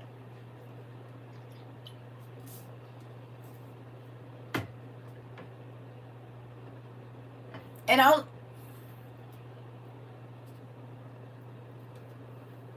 because when we think about flood, we just think about water. But there was several things that was happening simultaneously.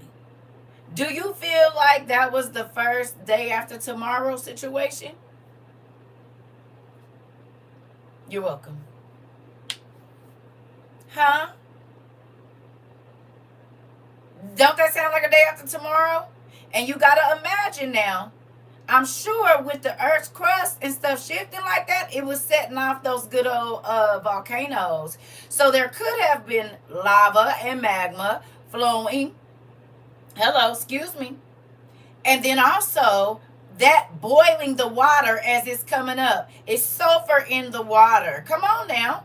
Think about this. How do they get these people frozen and perfectly cooked? And so that when they go to cut, how that happen? We're clay, don't forget. Hello. You said, that's exactly what I thought, the movie 2012. Remember, we're clay. We make out of the same clay that the structures and stuff are made out of. So at the right heat, at the perfect temperature, it could very well preserve us, yes or no? And God knew the exact temperature and pressure and whatever else, and the amount of mud and sand and all of these things that needed to be in place to preserve those giants that we see that we thought was mountains, and the whole time they was giant snakes and stuff. Just like he knew the complete chemical compound to turn Lot's wife into salt, to preserve it as a warning for those that are coming after about not listening and moving when God says to do it, or not to go back to something. It's the same thing. You said it's like the movie Fantastic Four when they were trying to defeat Victor Doom. Listen, are you seeing what I'm saying? So not only was the earth shaking under you, you probably got steam coming up out of certain places, all of these different things. You're seeing people fall into the crevices of the earth or the water or whatever else it is. There is mudslides happening. It is atmospheric rivers. It is hurricane winds. It is tsunami and typhoon type flooding coming in, knocking down everything on the, I mean, and so folks just be throwing around as in the days of Noah, like it's just something that's just about to be real easy. And this time it's not going to be water, but do you know what the days of Noah was like? Because remember, you have giants roaring.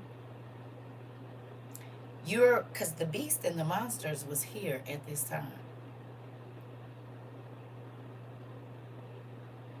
You probably had people that were running to maritime areas trying to force their way into whatever ships and boats and tunnels and whatever else, thinking, oh, okay, we're good high up on the mountain because some of these beings are 450 feet tall. So they can climb a mountain and get up into something and close a door and thinking God breaking the mountains off with the water.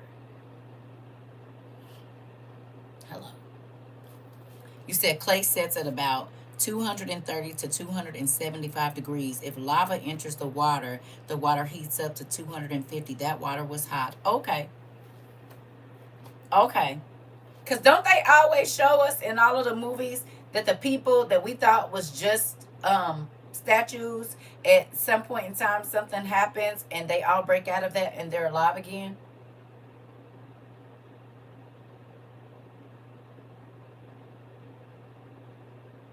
Huh?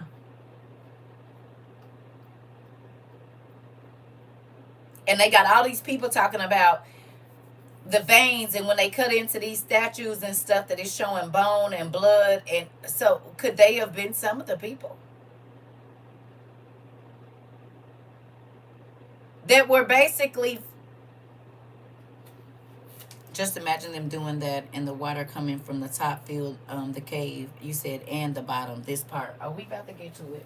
I need y'all to go research the tallest mountains real quick. We did this already, but I'm talking about in the world. They're going to give you one and say it's the tallest, but technically it isn't.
What y'all got?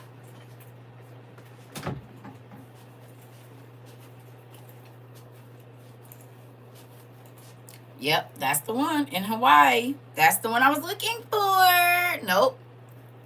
Nope. They tell you that one. It's the one in Hawaii. Correction. Upon eruption, lava can be 1,832 degrees upon entry into the water. The boiling point of the water is in the 200s. Interesting. Okay. How tall is that mountain? Imagine a bunch of volcanoes erupting into the ocean all at once. I believe that's what was happening.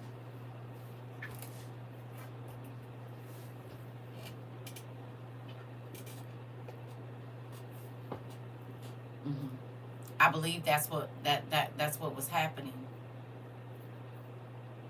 In 33,500 feet.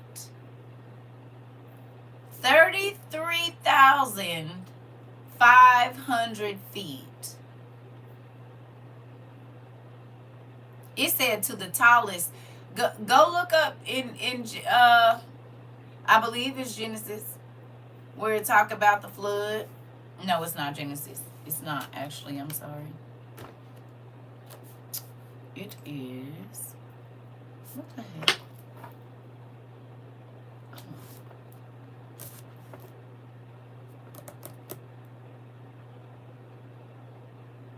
Oh, it is Genesis 7:20. Right. I'm sorry, y'all. Well, I read it somewhere else too. I was reading about the over here, so I couldn't remember. Sorry. It is Genesis 6, but I was thinking of where else it was, but I'm reading it in here. That's the other place that I wrote it was the Jubilee. Thank you. It's okay.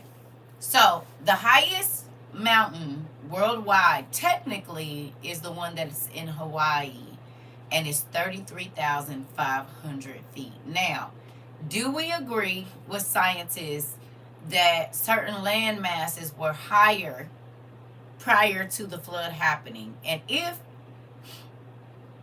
you said, and for the petrification of the clay, temp needs to be 18.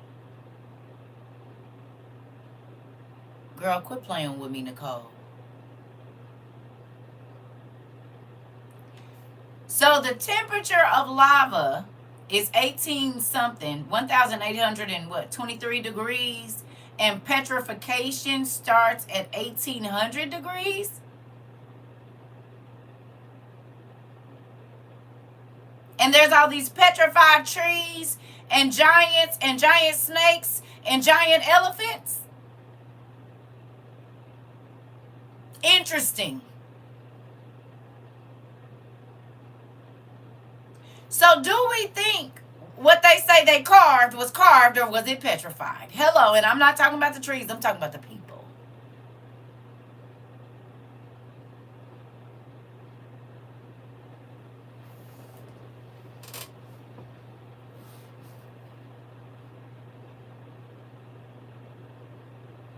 Interesting. You said without a doubt, yes. He always gonna leave a remnant. You said just like what they finding in Pompeii. Interesting.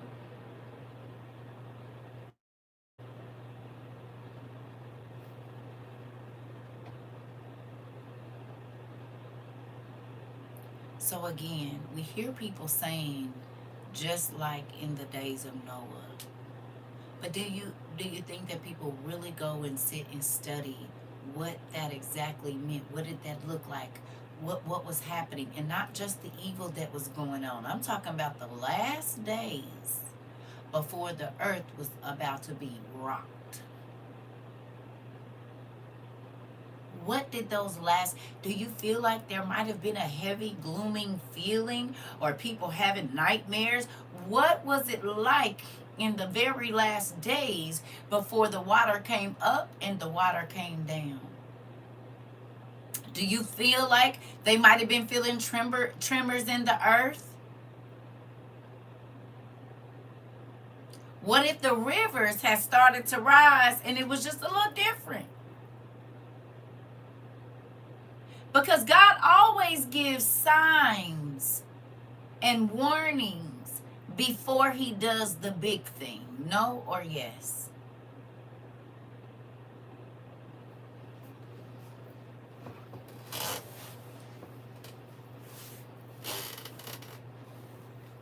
Just research volcanoes along the fault lines in all 7 continents. This all aligns perfectly.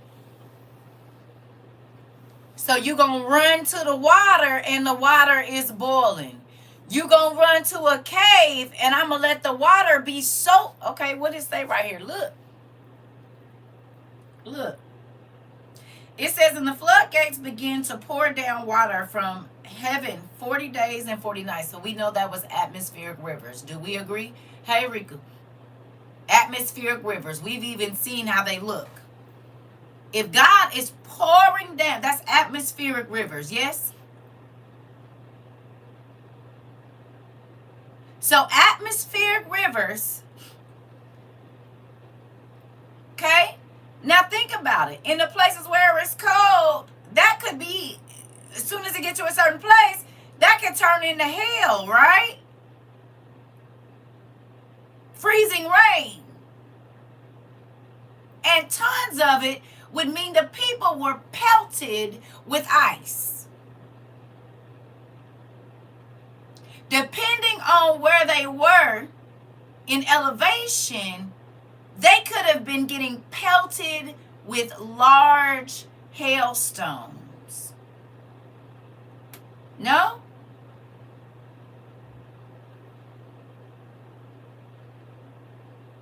If it's raining and the rain is freezing when it gets to a certain place in the stratosphere or whatever else it is, hold on, it ain't just raining. It is...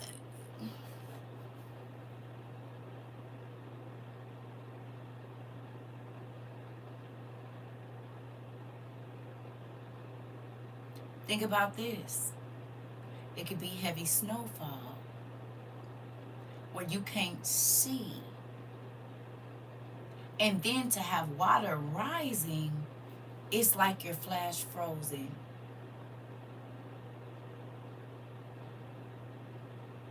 Think about the people that they find up north and all of those places, and the person has like...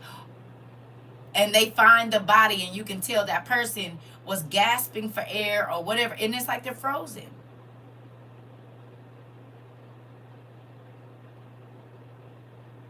Instantly. So it wasn't just boiling water that petrified the folks. It started the first cryo center too.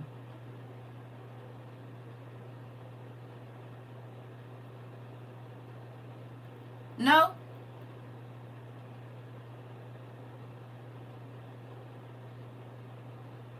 Think about how big those glaciers are when they start to slide off.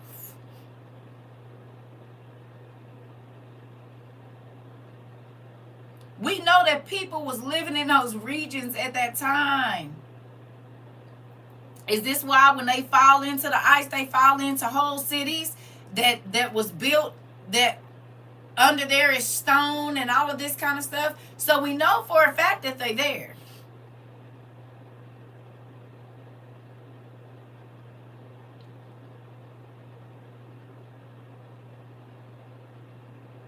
So it could have been freezing water in one place and boiling water in another place. You want to know what's so crazy about that? What have we learned about hell?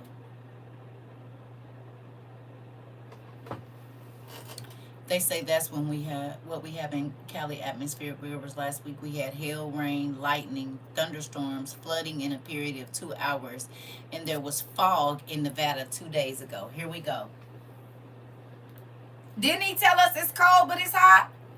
At an altitude of 20,000 degrees or 20,000 feet, there is a rapid hail growth within the clouds. How tall was the tallest mountain again? A bit over 20,000 feet, right? Yes, it was 15,500 feet, roughly over 20,000 feet. That is a portion of it. It's cold. It's blue ice. Interesting. Is this making anybody else's toes wiggle? Freezing cold to the burn, the skin, and hotter than any fire on earth, like dry ice, because dry ice burns if touched. Come on! Ooh. So we keep saying it was like the days of Noah, but what did that look like? What was going on with the earth? So y'all can't tell me this ain't crazy.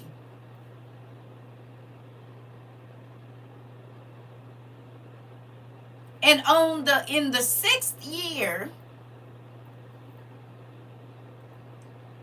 okay, all of this started right about before the summer. Springtime, late spring, early summer. This is what was going on.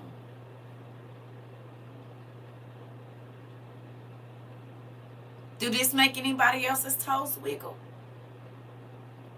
Because we talk about what was happening, but again, what did that look like? When God was like, I'm tired. I've warned them. I've said this a million gazillion times. What did that look like?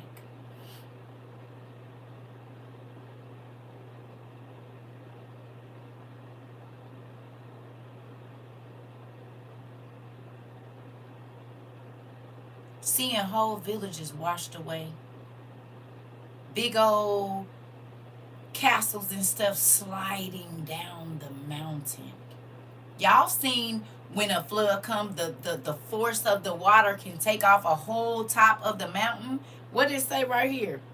It says, and the fountains of the deep also sent up waters until the whole world was filled with water. Full of water. So the fountains brought up water, which is the 7 gates, as to why, like my niece said, you put our pieces together, it fits perfectly. And what's right there? Volcanoes. Interesting. So we know some of the water was hot, depending on where you was closer to the equator. Some of the water was cold if you was high up on the mountain. But just like they said, when you get up there, when the rain freezes, it's instant freezing rain. Hello. So the sea was over 1,800 degrees and the air was minus 109 degrees, the formation of temp of dry ice. Interesting. So negative 109 in some places and 1,800 degrees Fahrenheit in others.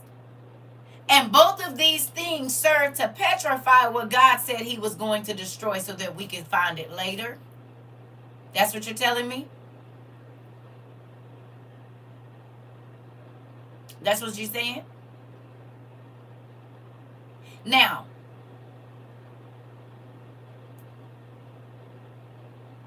is that what you're telling me? That's what you're saying. So there was boiled, because we talked about they was boiled before. They was boiled and they was flash frozen.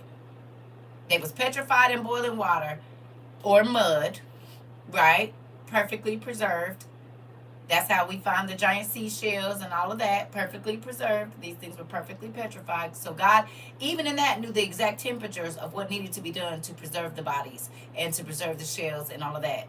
And the mud and all of that, wherever they were preserved at, it was the perfect temperature, the perfect pressure, the perfect blah, blah, blah, blah, blah, blah, blah, to preserve it so that we could see that what God said was true. That he will unalive everything moving if we don't quit playing. Right? This is what we're saying. This what you're telling me, Nisi Poo? Right?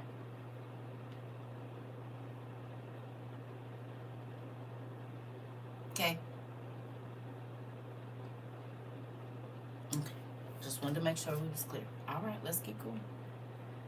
It says, and the waters increased upon the earth 15 cubits did the water rise above all the high mountains. That's 22 and a half feet, it say. Now, I've read that it was 300 feet or 3,000 feet over the highest mountain. But if you look at it, they consider the highest mountain Mount Everest or whatever, which is only 29,000 feet.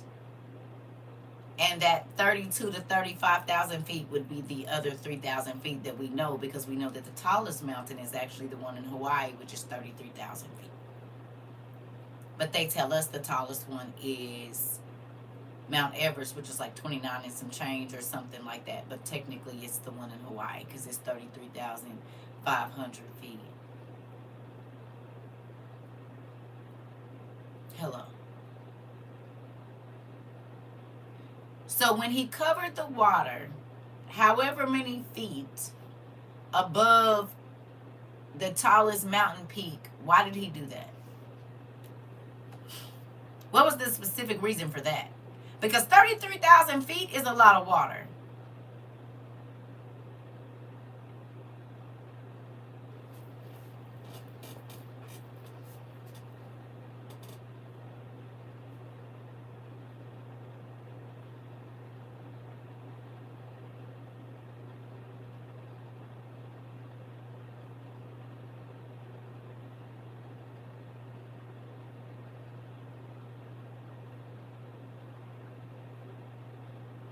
Because the giants were 360 cubic feet tall, because they was up to 450 feet tall.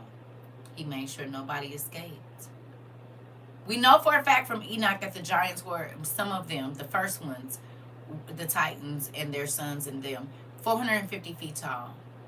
So two giants standing on each other were they were 900 feet. How many of you have been to the circus and 3 or 4 men can stand on top of each other's shoulders? Sometimes I think they might be able to do more than that, the acrobatic people. But we'll say 4, we know for a fact that 1 man can get on 1 man, 1 man can get on 1 man, 1 man can get on 1 man, and they'll hold each other up. No? At least 4. I've seen at least 4. There might be more, but I've seen at least 4. So do we realize that 4 of those giants standing on each other's shoulders trying to get to a certain space, it's about 1,800 feet tall. Cheerleaders do it. They sure do.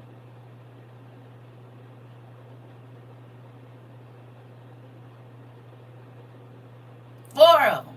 You said they were probably giant mothers and fathers stacking on each other trying to save their children. This is what I'm talking about.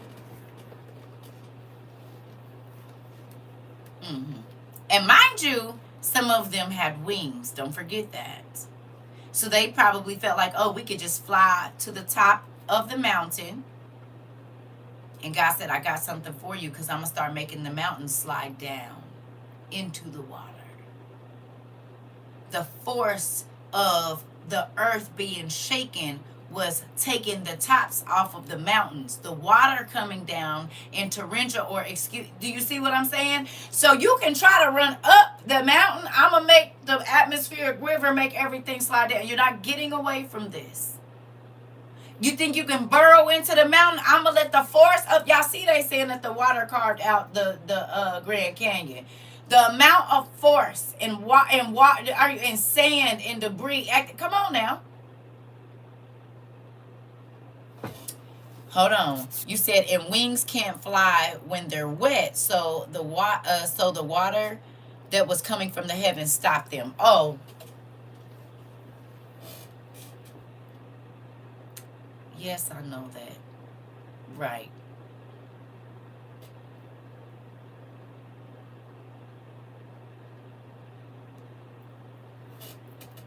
Lord Jesus. I told you people got fingers, and sometimes they shouldn't use them, but they do anyway. It's okay. And remember, many of them couldn't swim. Okay. Just because you've got fingers, you shouldn't always use them. I don't know that people know that or not. I don't think that was a lesson that was taught at all. Keep your hands to yourself kind of apply to texting too.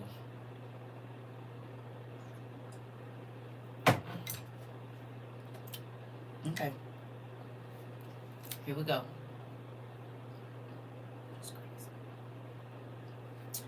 And the ark was lifted up above the earth, and it moved upon the face of the waters.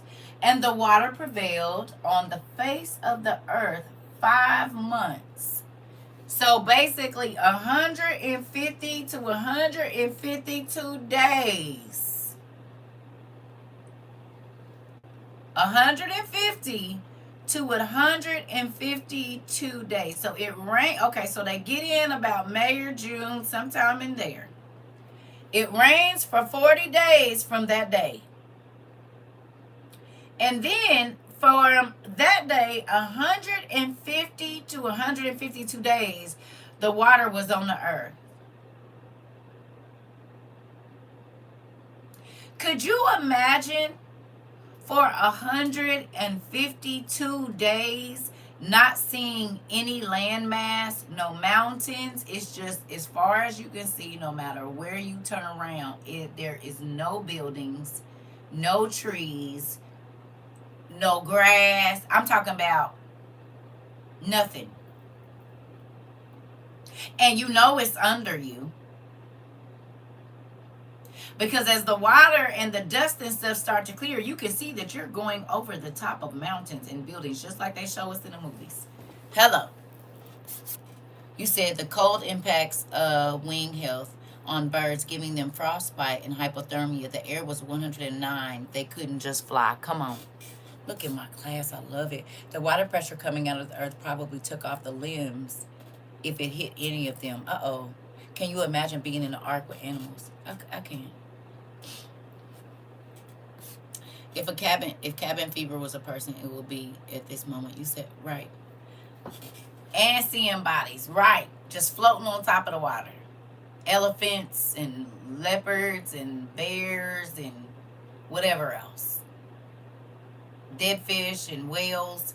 Because things was getting bashed against. Okay, if the water is up to 33,000 feet plus, okay, they're not just down at the bottom. Everything is, mind you, this is a tsunami. This is a typhoon, a hurricane. Think about how stuff gets moved around. There's winds and rain. There's probably millions of pounds of dirt, sand, rocks, items, boulders. Think about this. If they say that the flood had enough to mold the Grand Canyon, think about that. How much rock and stuff had to be cut through and moved because the force of that water. So what y'all think it was doing to they castles and stuff that they have built? Mind you, there's giants. Mind you, they built up in India and all of those places. They just imagine that now. Maybe that's why them areas is flattest, because they didn't blast them. Maybe they was blown off when the flood happened. Maybe. Had to be horrible. I heard Katrina survivors say that they saw a deceased baby float by them and were traumatized by it. I wonder how many Noah saw this part. Here we go. You said with storms, if they didn't drown, stuff was flying and moving in the water too. Exactly. You getting smashed in between two big boulders that then broke off of the mountain, or, you know, these mudslides. You got, think about this. This is the reason why we pray to God to keep our minds for what we are about to see and what we're about to, right. That's what I'm saying. Think about the force of the water. You got boats and stuff being dashed against things. I mean,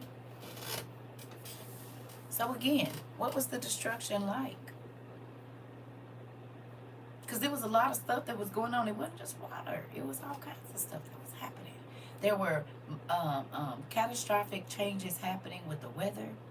Like we said, in some places. Now, the reason I ask y'all about the cold and the hot is, in our days, it says people on the island gonna run to the mainland, and people on the mainland gonna run to the island. Do you think that's why he had the boiling water at the rim of it, and the freezing rain and cold and minus 109 degrees up in the thing? Because that's basically the same thing. The people that were low were going to run to the high places. The people that was high was probably trying to go to another. You see what I'm saying? The people that was, because you got, think about it now. The whole everything. Think about, oh my goodness. Think about what the water started looking like when the earth started to crack open. How and they like, you sitting, you like, wait a minute, you see that?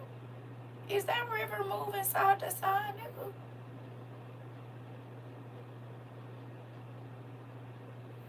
And mind you, the Appalachian Mountains here in America are still connected to the Scottish Highlands underwater.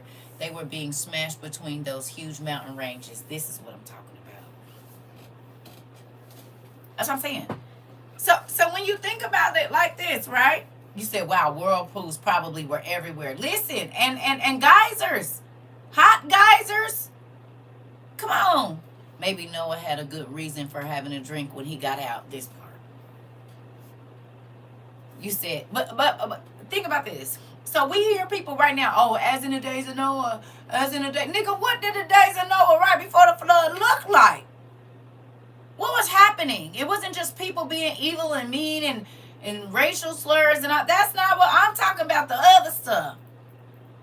Because God said in our day, it was going to be like the days of Noah. So I need to understand what the days of Noah, which he meant right before the flood, was going to look like, because that's when the earth was destroyed.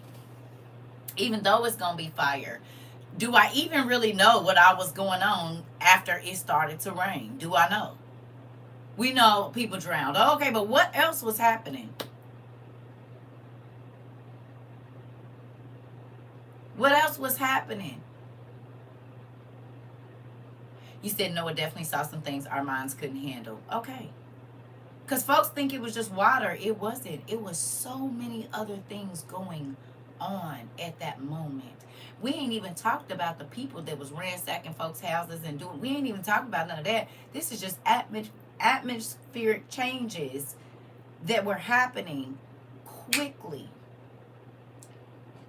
On the 16th, he finished getting everything in there. On the 17th, God shut it up and it started raining. But not only did it start raining, earthquakes started to happen. Volcanoes started erupting. Hail started coming down. Landslides started happening. There was a hurricane, typhoon, tsunami. All of this was happening at one time. We ain't even got to the people. We just talking about the earth, something you can't control. People was probably, as these cracks was dropping into the ground.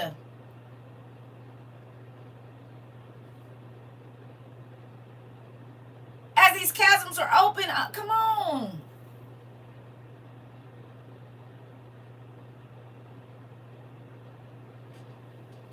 You said it was like preparing all four corners for the big day, this part, and how much were they being tossed around? Listen.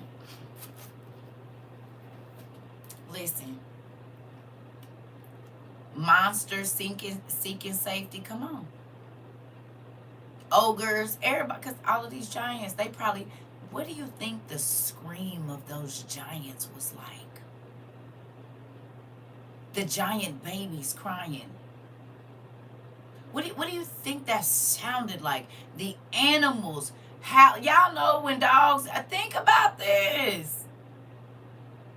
The screeches and all. Look, see, that's what I'm saying. Like, what was it like? Dragons falling from the sky, crushing folk. I mean, for real. You gotta think. It was brontosauruses and stuff at this time. What was they doing? What was the pterodactyls? How was they sounding? All of this.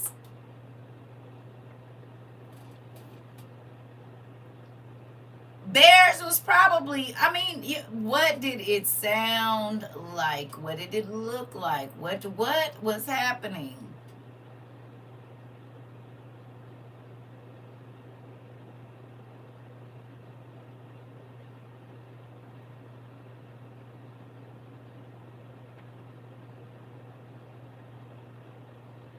People just think water. No, it was deeper than water.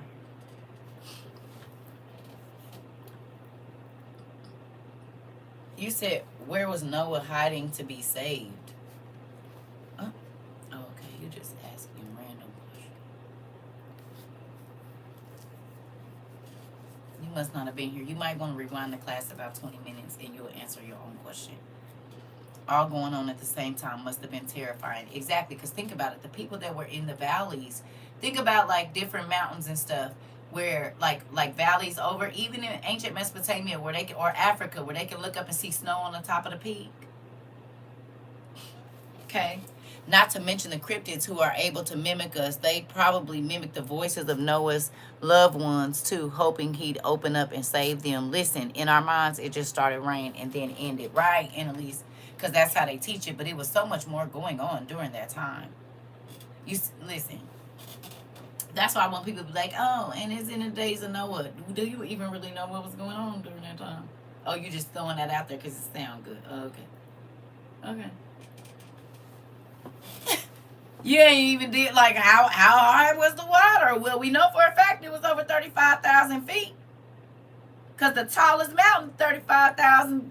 Hear me, 35,000 feet. Hello.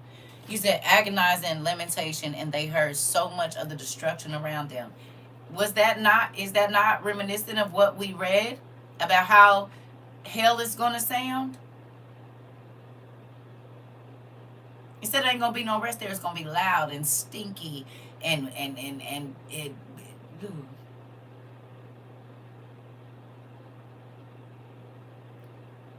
Was that not a premonition of what's to come? What they lived through is part of what's gonna happen after what we about to go through. Worst part is, everyone back then was so much bigger. They probably didn't expire on impact. They suffered, and Noah heard it all. This part.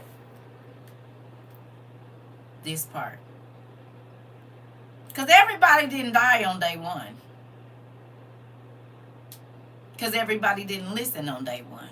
And one thing we know about God, he'll let some stuff draw out. I thought you were asking what was it like living with the giants before the flood? No. Mm-mm. All right, let's keep going. All right, it says, and the water prevailed on the face of the earth 5 months, or 150 days. And the ark went and rested on the top of Lubar, one of the mountains of Arab. And on the new moon in the 4th month, the fountains of the great deep were closed, and the floodgates of heaven were restrained. And on the new moon of the 7th month, all the mouths of the abysses of the earth were opened, and the water began to descend into the deep below. There go your whirlpools. Is this why they find bodies thousands of feet down in the earth? It's like whole cities were just dropped down right in the middle and then covered up.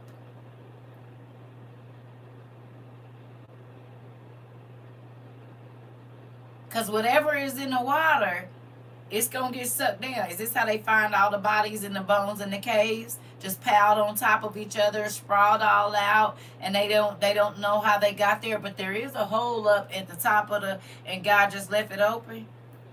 And then they can rappel down in there and see through this tiny crack that how did these bodies, because this is closed and that's closed, how did they get in here? Could that be why when they go in parts of the earth, in caves and stuff, there's huge rocks that seal off whole cities that were made out of stone under the earth? Could that be why? They thought they were safe, because we know that the giants were called the mountain builders or the mound builders. So they probably thought they were safe deep in the mountain, but God broke up the ground and let the water come up. Think about the people that was trapped. Also for the waterproof, because we know for a fact that the giants knew that the flood was coming. They had a dream about it. Barakiel's kids had a dream about it.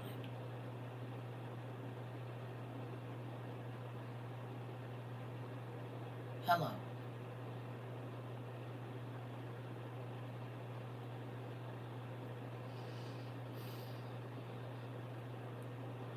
So, yeah, they had a dream about it. It's in the book of the giants.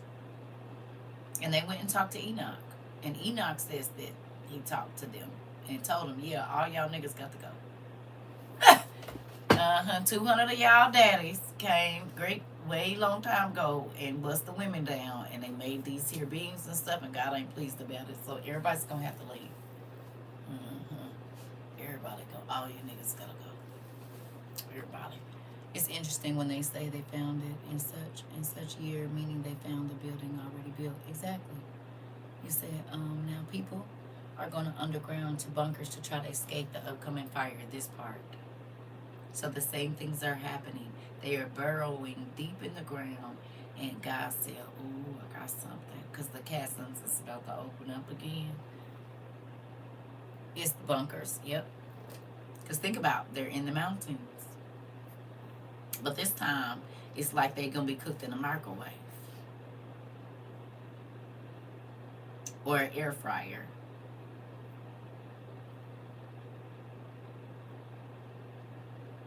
Won't be boiled this time. Incinerated. Everything is going to be incinerated. It explains why the Gopher Wood Ark, native to Florida, made it over there. I looked it up, and to sail from Florida to Mount Lubar would take over 4 to 5 months. Wow. It all adds up. Look at my back, girl. You doing the work over there. So to sail from Mount Lubar, from Florida to Mount Lubar, would take over 4 to 5 months. Interesting. The exact amount of time they was in the boat.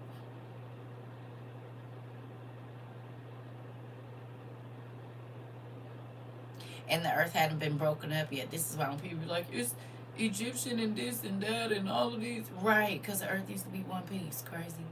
They don't believe it. You said, I have a quick question. Yes, it was all male angels that came down. It says the sons of God. Pangea.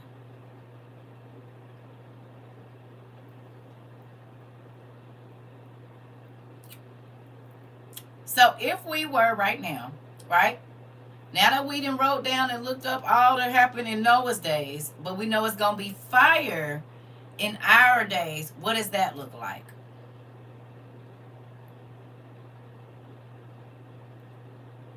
If it's going to be comparable to what happened, now that we done went and looked up, our Nisi Puya, everybody been doing their research. It was a negative 109 in the high places.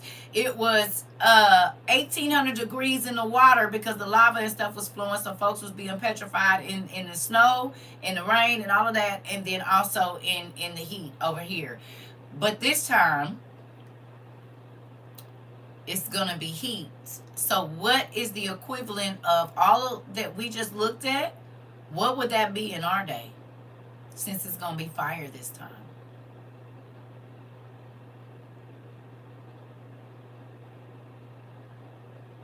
What things? No. Oh, yeah. Yeah. We're in the Jubilees.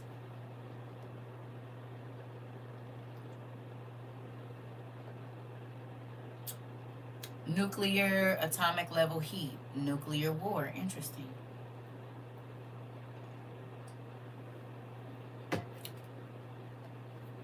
So it's not just going to be nuclear bombs. What else is it going to be? Because it's not just going to... Because remember, it wasn't just water.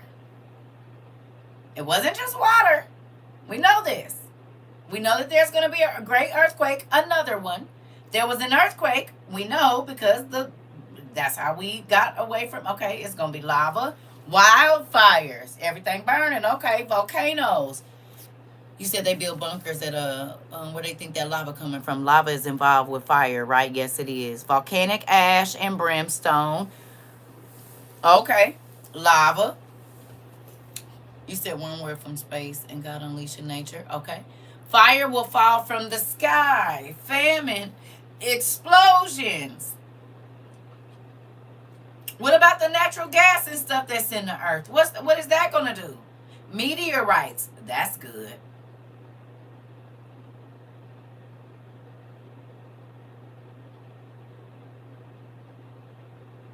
So could God let fire come out of the same portals that the water came out of? Meteors, right? Falling from the sky. Less oxygen. It's going to be hard to breathe. What you think you'll be able to see? Think it'll be quite dark? sulfur. What about the smell of all of this plastic stuff we got? What's that going to do for your lungs?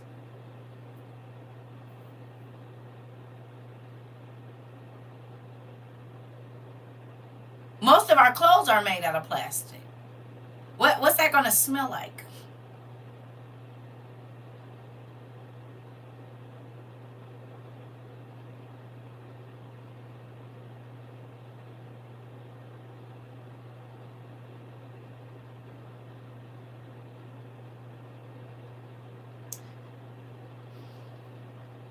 So instead of watching people fall into water, we'll be watching people fall into burning pits.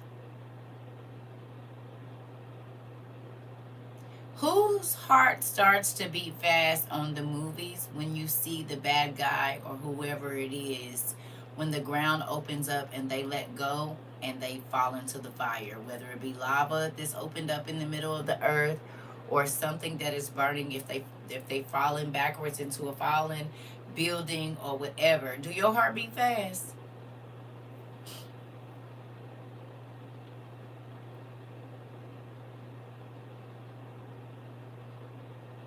Do it. Do it make you kind of sit up in your chair when they get ready to do that? You're not too relaxed when you're watching them fall into the. You said if the gases in the earth leaked out, it would create methane traps, forming ground level ozone, smog, and secondary organic aerosols, airborne particles made of carbon, which is harmful to breathe. So everybody will be choking and gasping for air.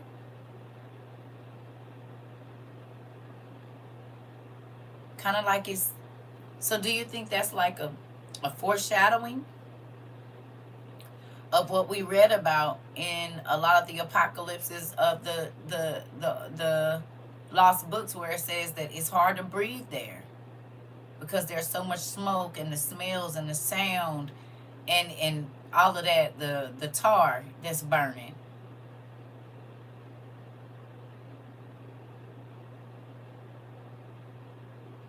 You think that's a foreshadowing of what's to come?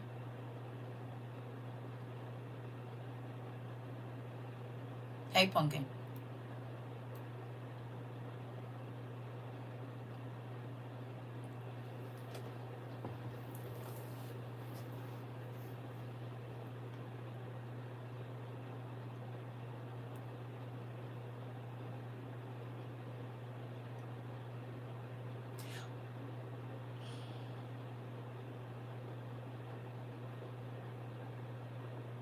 What happens if lava falls on your body? Methane is odorless and colorless, too, so you won't know until you got it, until you choking on it. Interesting. Interesting. You said it melts metals. What happens to human skin if lava and bone, if lava gets to it?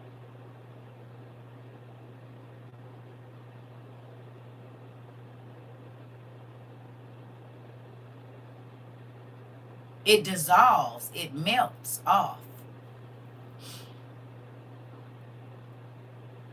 It disintegrates.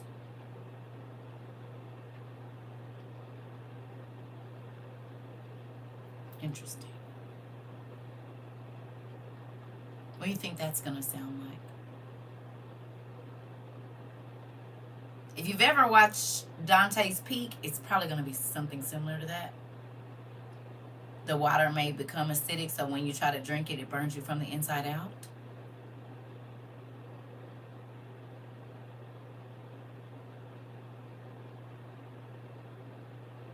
So it's like you're on, like you're burning from the inside out. If you jump in the water to try to cool yourself from the lava, the sulfuric acid in the water will then attack those burns, will it not? And so now you got burning flesh with acid being poured into it. No? And so He said wouldn't be able to climb nothing either because everything would be boiling too hot. He said, I feel like you ain't gonna get no kind of screams out because all of the pain you're gonna be in. I'm just saying, as we looking. Because if it's the equivalent of what was happening in Noah's days and it's gonna be fire, not water this time, what does that look like for us?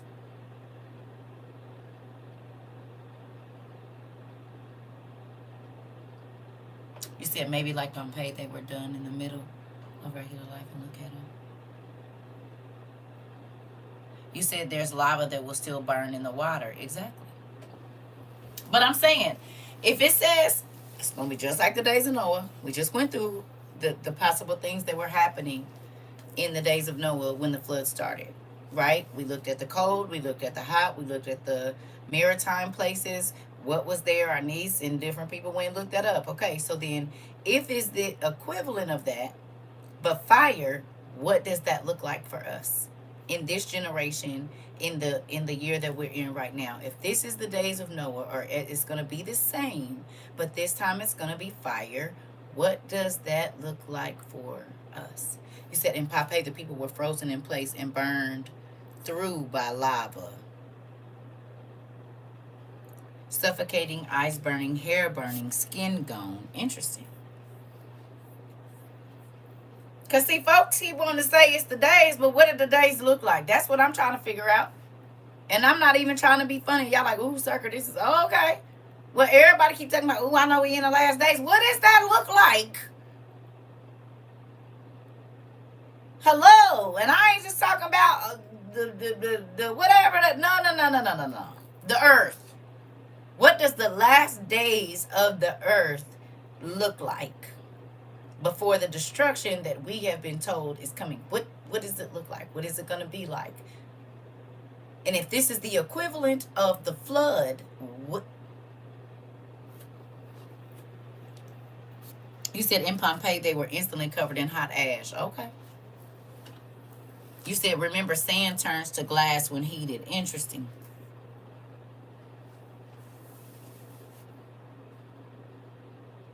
Because it's a lot of people throwing around a lot of stuff, and it's like you just saying stuff. You ain't even looking into how long and whatever and all of this. He built that boat in the 5th year. In the 6th year he got in it, but he didn't get out until the 7th year.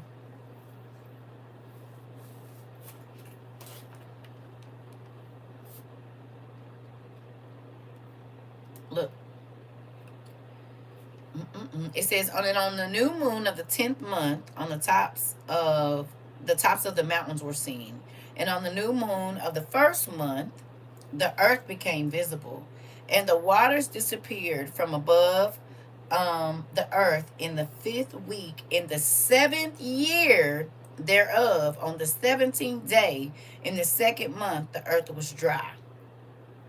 So God told him to build the ark in the 5th year. In the 6th year, he told him to get into it, but he didn't get out of the boat until the 7th year.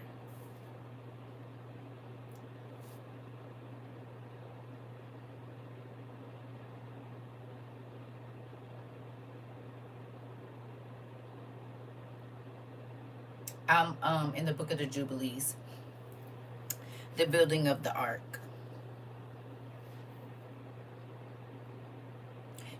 Are any of these numbers sounding familiar to you? 5, 6, and 7?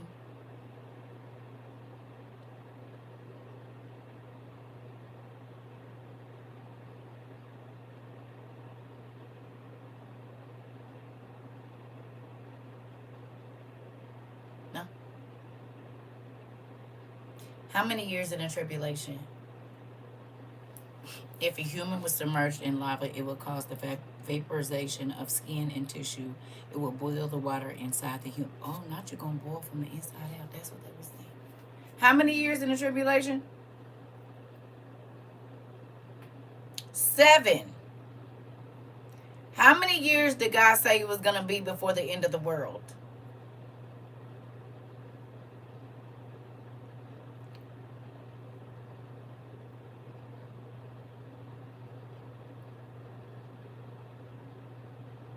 The fifth, sixth, and seventh year would have been the last 3 years before God destroyed the earth with the flood, right?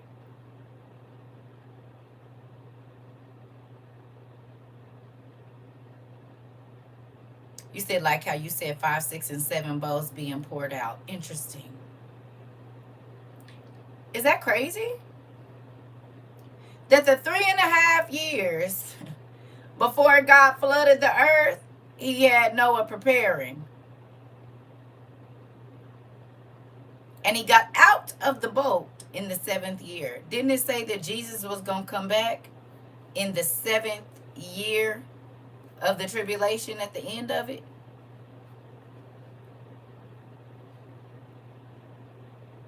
Ain't that what it told us? At the end of the 7th year is when we going to see Jesus. So the same thing is happening. The salvation, the saving grace, but there was destruction in the 6th and 7th year.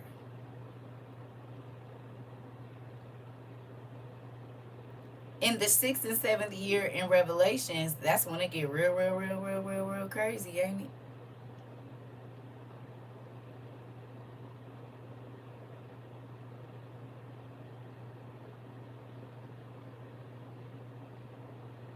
Two, 5, and 6 in biblical numerology. Witness my grace toward men. 2, 5, 6, and 7 in biblical numerology. Witness my grace toward men complete. Come to completion. Okay.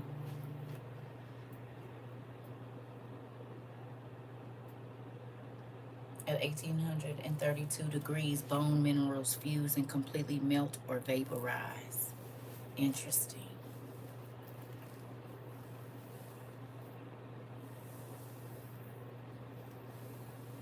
What do y'all think about this? It's lining up. Is it not? It's lining up.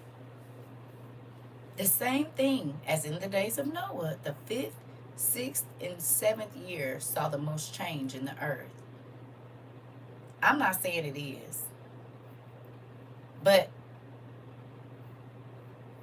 there will be a glass global cremation.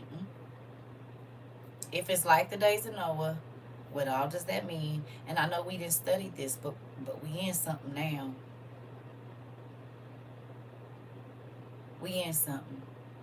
What if 2025 was the equivalent of this 5th year?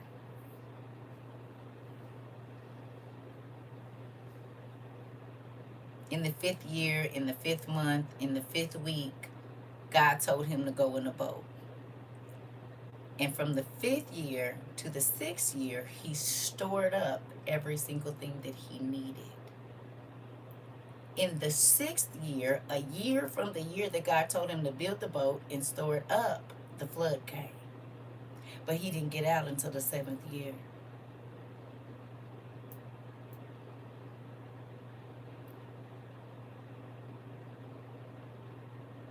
And in the 7th year of our tribulation, Jesus is supposed to show up.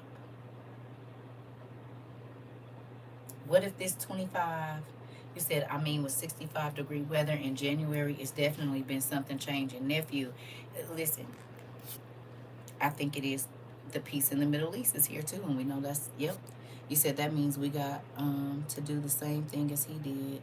Dad giving us warnings, signs, and symbols before destruction comes. Now, I'm not saying it is those numbers, but it's interesting that 5, 6, and 7 were very important right before the flood, and we just left that until 2025.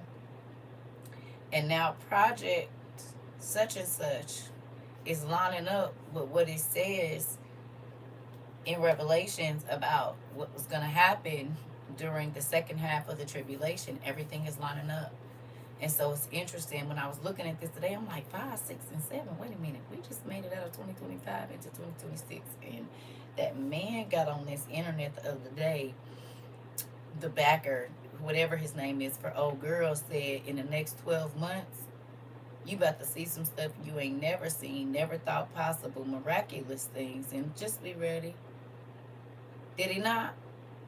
And he was saying that about the year of man, the six, it's 20 and 26. And everybody been saying 6, 7, 6, 7. They have. Like the 6th and 7th year, the 6th and 7th bowls, oh. And it's always the kids in some kind of trance saying something and nobody be paying. Then they be like, wait a minute. They go into the restaurant and it's a kid they hear say, then they go to the gas station, they see the, oh, okay. We talked about that 6, 7 a couple weeks ago. I'll be right back. I'm just saying. It's a lot going on around here.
I didn't mean it's quiet in here. You said, yep, my players drive me crazy with the bull crap. Uh-oh. You said the veil has been lifted. Nothing is a coincidence. Listen. Yep. And you say, you always say, listen to the kids shaking my hair right in our face. Yep. But remember, I told y'all, I said, it got something to do with these numbers, like the 6th and 7th bowl or something. Because it said, what was it? One of them, the 6th vial or bowl or whatever, talked about the Euphrates drying up. Now, we just looked up the Euphrates, and it's in the sign of the Omega sign, which is the last or the end. And we know that the last days or the end is coming because it said that the Euphrates would dry up. And it literally means, it's literally in the shape of the Omega. The end, the last.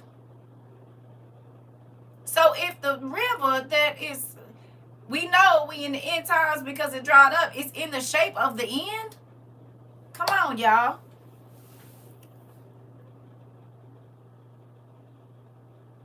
Oh, come on. Come on now. That part.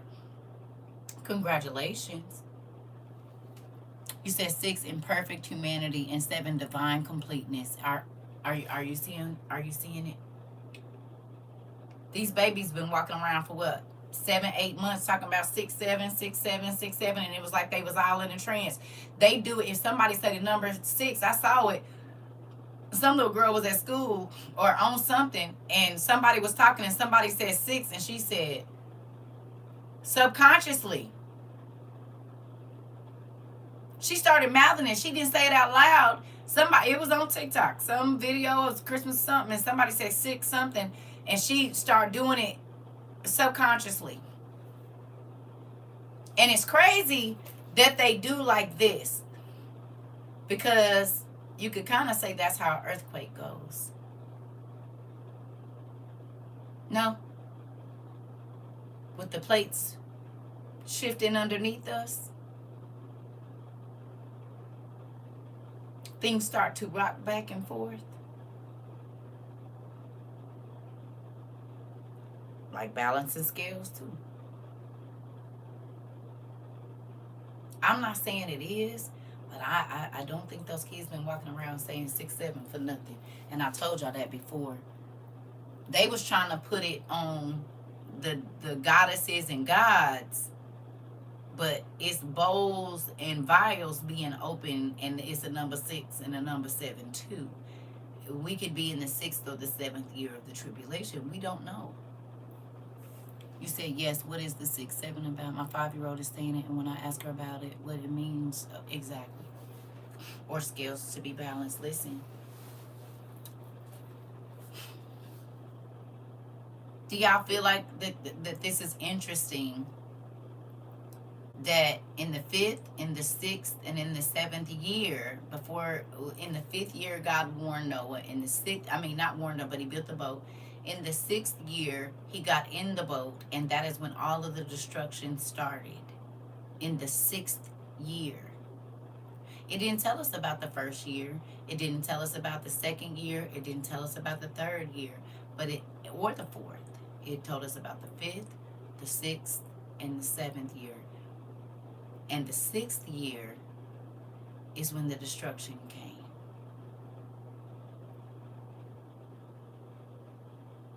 In the 6th year, God warned him he had roughly a year to get everything into the boat, let the angels bring him everything. In May of the 6th year, listen now, in May, roughly, of the 6th year is when the destruction came.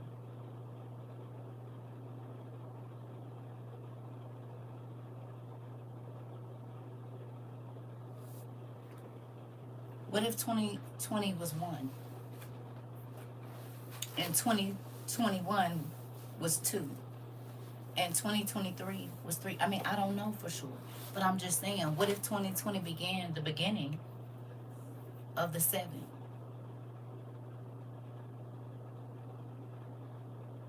Or we'll say 2020, the middle of 2020 going into 2021. But 8 is new beginning. So what if it started in 2021? I mean, I don't know, but we looking real second half-ish already. All of the things that they said was going to happen, causing folks to get a mark and all of this kind of stuff to be able to buy and sell. All of the people was going to be taken into captivity. Folks was going to be running to the hills. You mean how people are going to live off-grid? Off-grid would be considered running into the hills right now, would it not? But as we can see, the same thing that started to happen, because it was 2025 when all of the floods and stuff was going on, right? 2024, 2025 is when a lot of the floods just flooding there. 2024, 2025. Whole mountains is sliding down. So the same thing that was probably happening during the flood, small things like that are happening right now. Crevices are opening up. Chasms are opening up. The ground is opening up in all different places around the world.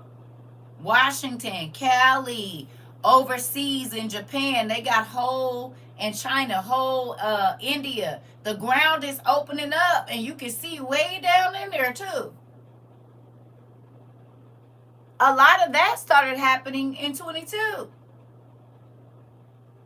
where mass holes all over the place was just opening up, and they haven't, that ground has not stopped opening up since. As a matter of fact, there's more chasms opening up. Is it not? Could that be because God is preparing a place for the fire to come through?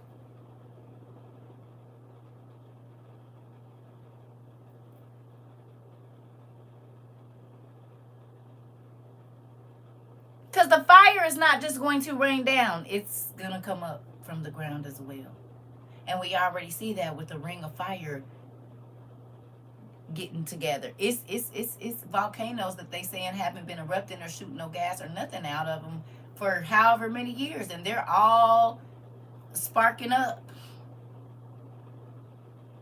all over the world.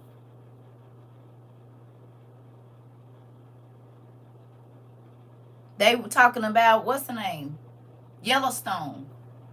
Seismic activity. And if it erupts, what Canada and us and all of us, would that be the same as the flood waters, the gates of the flood waters opening up?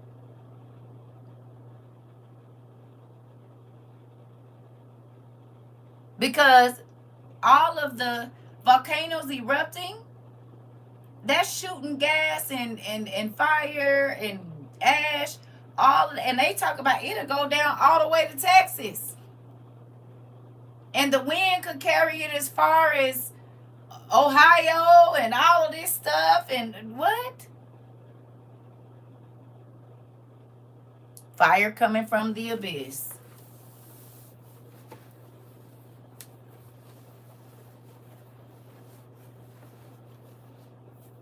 So, what is the equivalent of fire to the water that was 33,000 feet?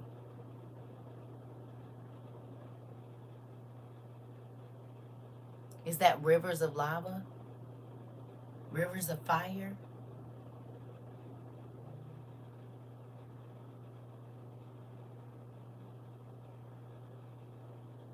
What does that look like? Because we just going on along like, yeah, as in the days of Noah, but when you really look at the destruction and what was going on, it looks a lot different from what I've been taught.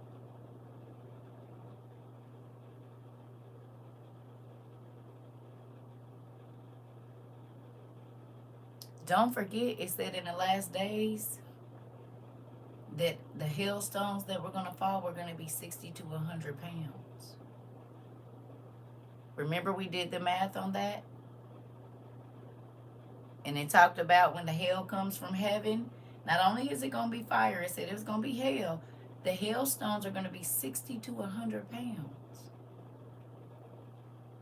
So you might escape the fire, but how you running from a 60 to, and think about how quickly hail falls and how fast. We be worried about baseball size hail and golf ball size hail, but these hailstones are going to be 60 to 100 pounds.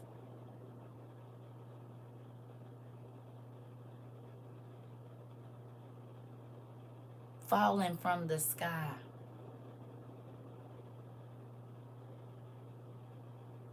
Can y'all find the scripture real quick?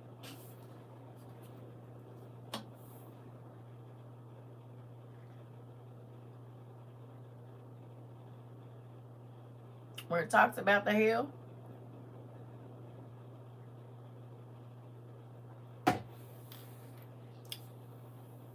You said what? The fire don't destroy, the hail will. A 60-pound ball of ice, 100-pound ball of ice. Baby, that's crushing cars. That's like a bomb, an ice bomb. Because it get faster, right, as it falls. Gigantic manholes in fields. Come on. And mind you, it's not like it's going to be one hail ball. Don't forget that. It's going to be like how our hail falls, how quickly, all of that. Just think about that. Crazy. And there's a rapper that's blown up recently talking about opening the gates. Now people are saying that the upper magma chamber in the Yellowstone volcano is 25. You said 2,500 cubic miles. Wow. Wow. Genesis, you said Genesis 19. You said mindset will be blown. It's Genesis 19. It's not Revelations. When it talks about the hill falling from, okay, maybe I'm wrong. Sorry. I could have sworn that was Revelations. I could be wrong 100 times a day.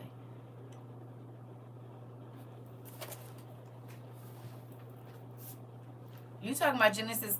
Wait a minute now. Are you sure? You looked it up? In essence, 100-pound hailstones would be a colossal chunk of ice, potentially the size of a small car, tire, or larger, with destructive power far exceeding anything seen in recent history. Interesting. So, hail the size of a car tire?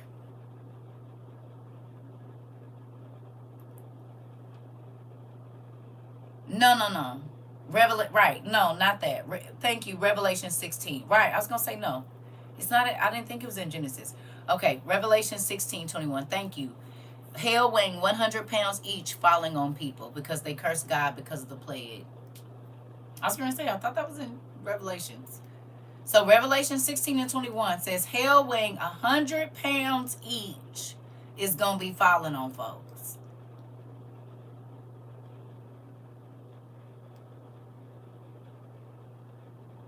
100 pounds? The size of a tire, but completely Are you understanding the devastation?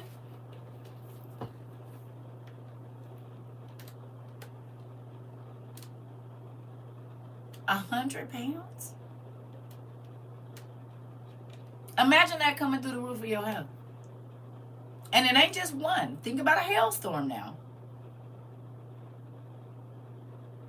It ain't just one little bitty piece. Hail can take over and blanket everything, and you can have a hailstorm for 5 minutes and it'll blanket everything. What does that look like when the hail balls are 100 pounds? Okay, but y'all, I'm specifically talking about. I need y'all to. It's Revelations. We talking about the end, family. We're not talking. We talking about the end. The end. That's why I said Revelations. Mind you, this is all going on while the giants are no longer in hiding, so they'll be running around. This is all a horror disaster movies rolled into one, yes. Also, fire falling from the sky. Come on. Come on. Listen. 60 to 100-pound hail? What does that even look like in a ball? You said, my husband said, wow, that's a lot, right? That's what I'm saying. Folks is running around talking about acting the days of Noah. No, no, no, no, no. I need you to grasp how crazy this is about to be.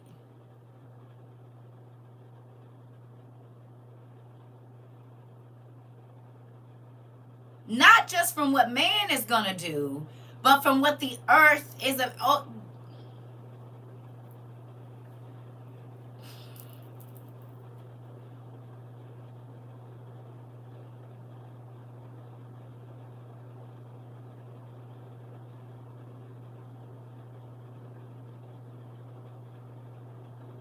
Where are you running? Is 60 to 100-pound hail balls falling, and the ground is opening up, and there's fire and explosions and burned trees and burned homes and burned people. Where are you going?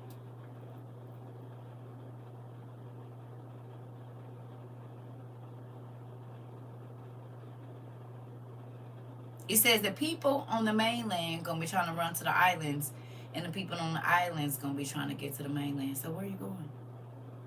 If the ground is gonna be opening up and fire is going to be shooting up, what good is your bunker gonna do?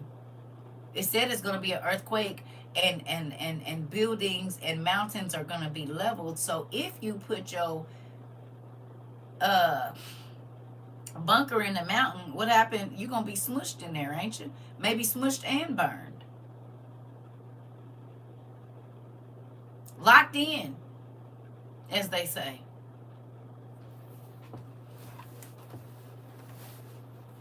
Hello? And it was in the 5th, the 6th, and the 7th year before the day of the flood that God was telling Noah to prepare.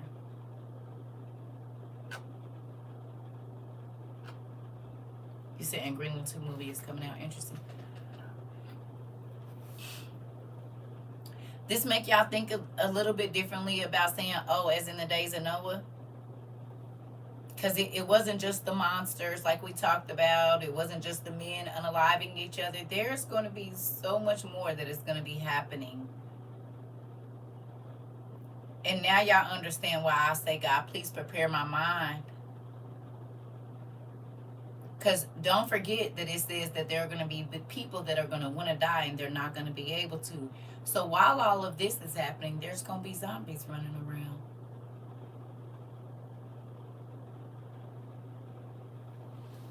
People that you cannot unalive. No matter how many times you hit them with the buckshot or whatever, they still going to be like, don't forget that.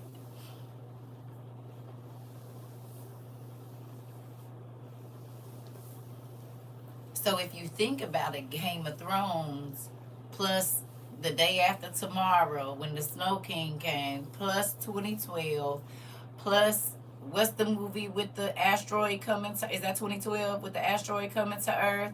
Don't forget the end of days, because the demons and stuff is going to be running through this piece. You said I looked it up and it says a 100-pound hailstone would be the size of a car tire, and the speed it will fall is about 200 miles per hour. The largest hailstone ever recorded fell at 100 miles per hour. Wow.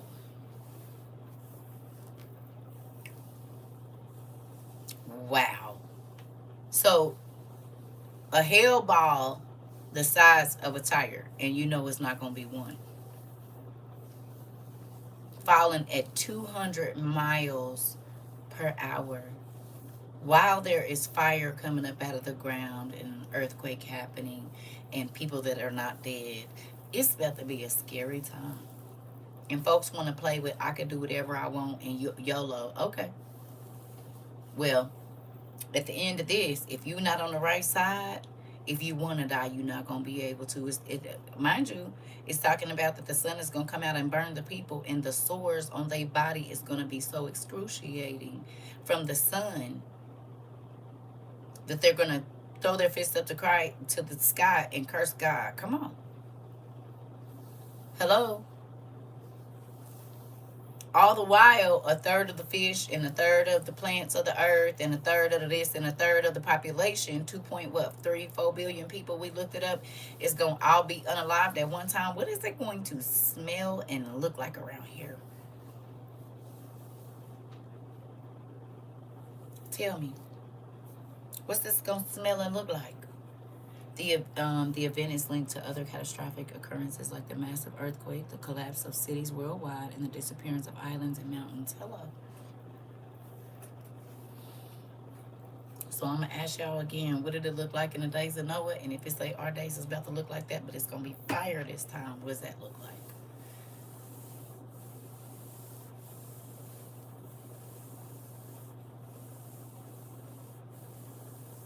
This is why God is telling us you better enjoy, not overindulge, but enjoy what you have while you can, because it's about to change. It's about to look way different. You said, wow, that some people say it smell like dead people ain't going to know what that's not like until then. You said that would be a taste of how our sons smell to God, right? Our souls, right? Right? Mm-hmm. Mm-hmm. As I was reading that this morning, I'm like, wait a minute, 5, 6, and 7, hold on. And wait a minute, look at in the amount of time and to the specific day. So those of you that did prepare, even though you can't help 100-pound weight and all this old stuff, you did the same thing that Noah did. You did the same thing that Joseph did. God told them what was coming. It was 7 years for the famine in Egypt. The first 3.5 years was good. The second 3.5 years, it was crazy.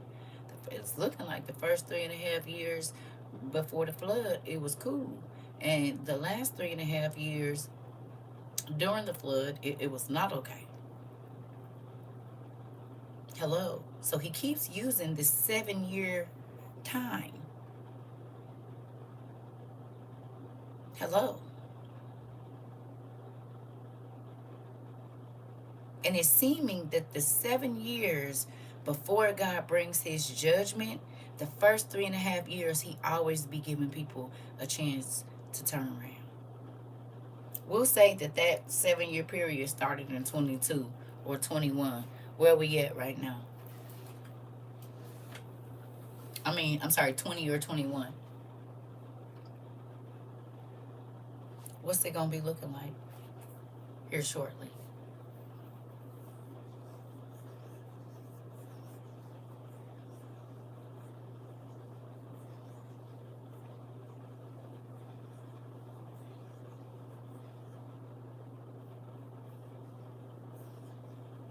The atmospheric changes that are about to come, we ain't seen nothing yet. But I can't even imagine hail balls the size, hailstones the size of a car tire falling on people and buildings and buses.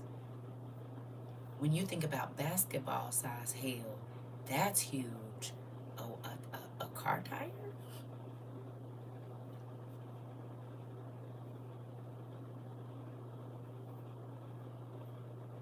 Think about the livestock that's outside.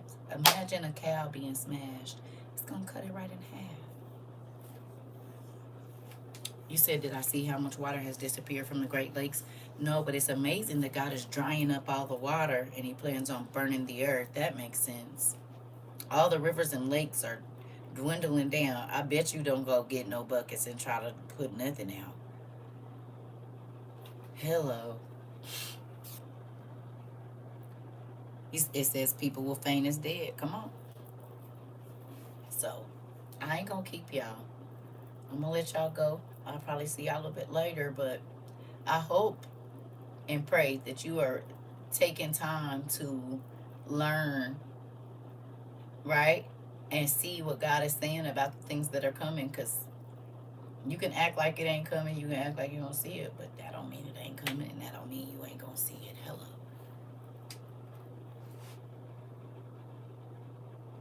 Okay. So I love y'all. I'm gonna let y'all go. I done had y'all time about 3 hours. But I say go looking. Just like we did today. 1800-degree water in a negative 109-degree temperatures. It's crazy. Mind blowing. Absolutely crazy. This is so good, Circa. Thank you. You're welcome. You said who cut an onion? Nobody. You have given us much to study today. I'm trying to tell you. Listen, because I was looking at it earlier and I'm like, wait a minute. Y'all know I always be thinking, like, what does that mean? You said an AI is taking the last water we do have. This part, I saw that they said only a certain percentage of water is clean water, and AI needs clean water so it don't mess up their pipes. I said, ain't that interesting? You said later, family. My brain is tired now. I love y'all. I love y'all too. I'll see y'all later. I will see you all later. hmm You said my mind is in every book. Good. Good. That mean I did something right over here today. I love y'all.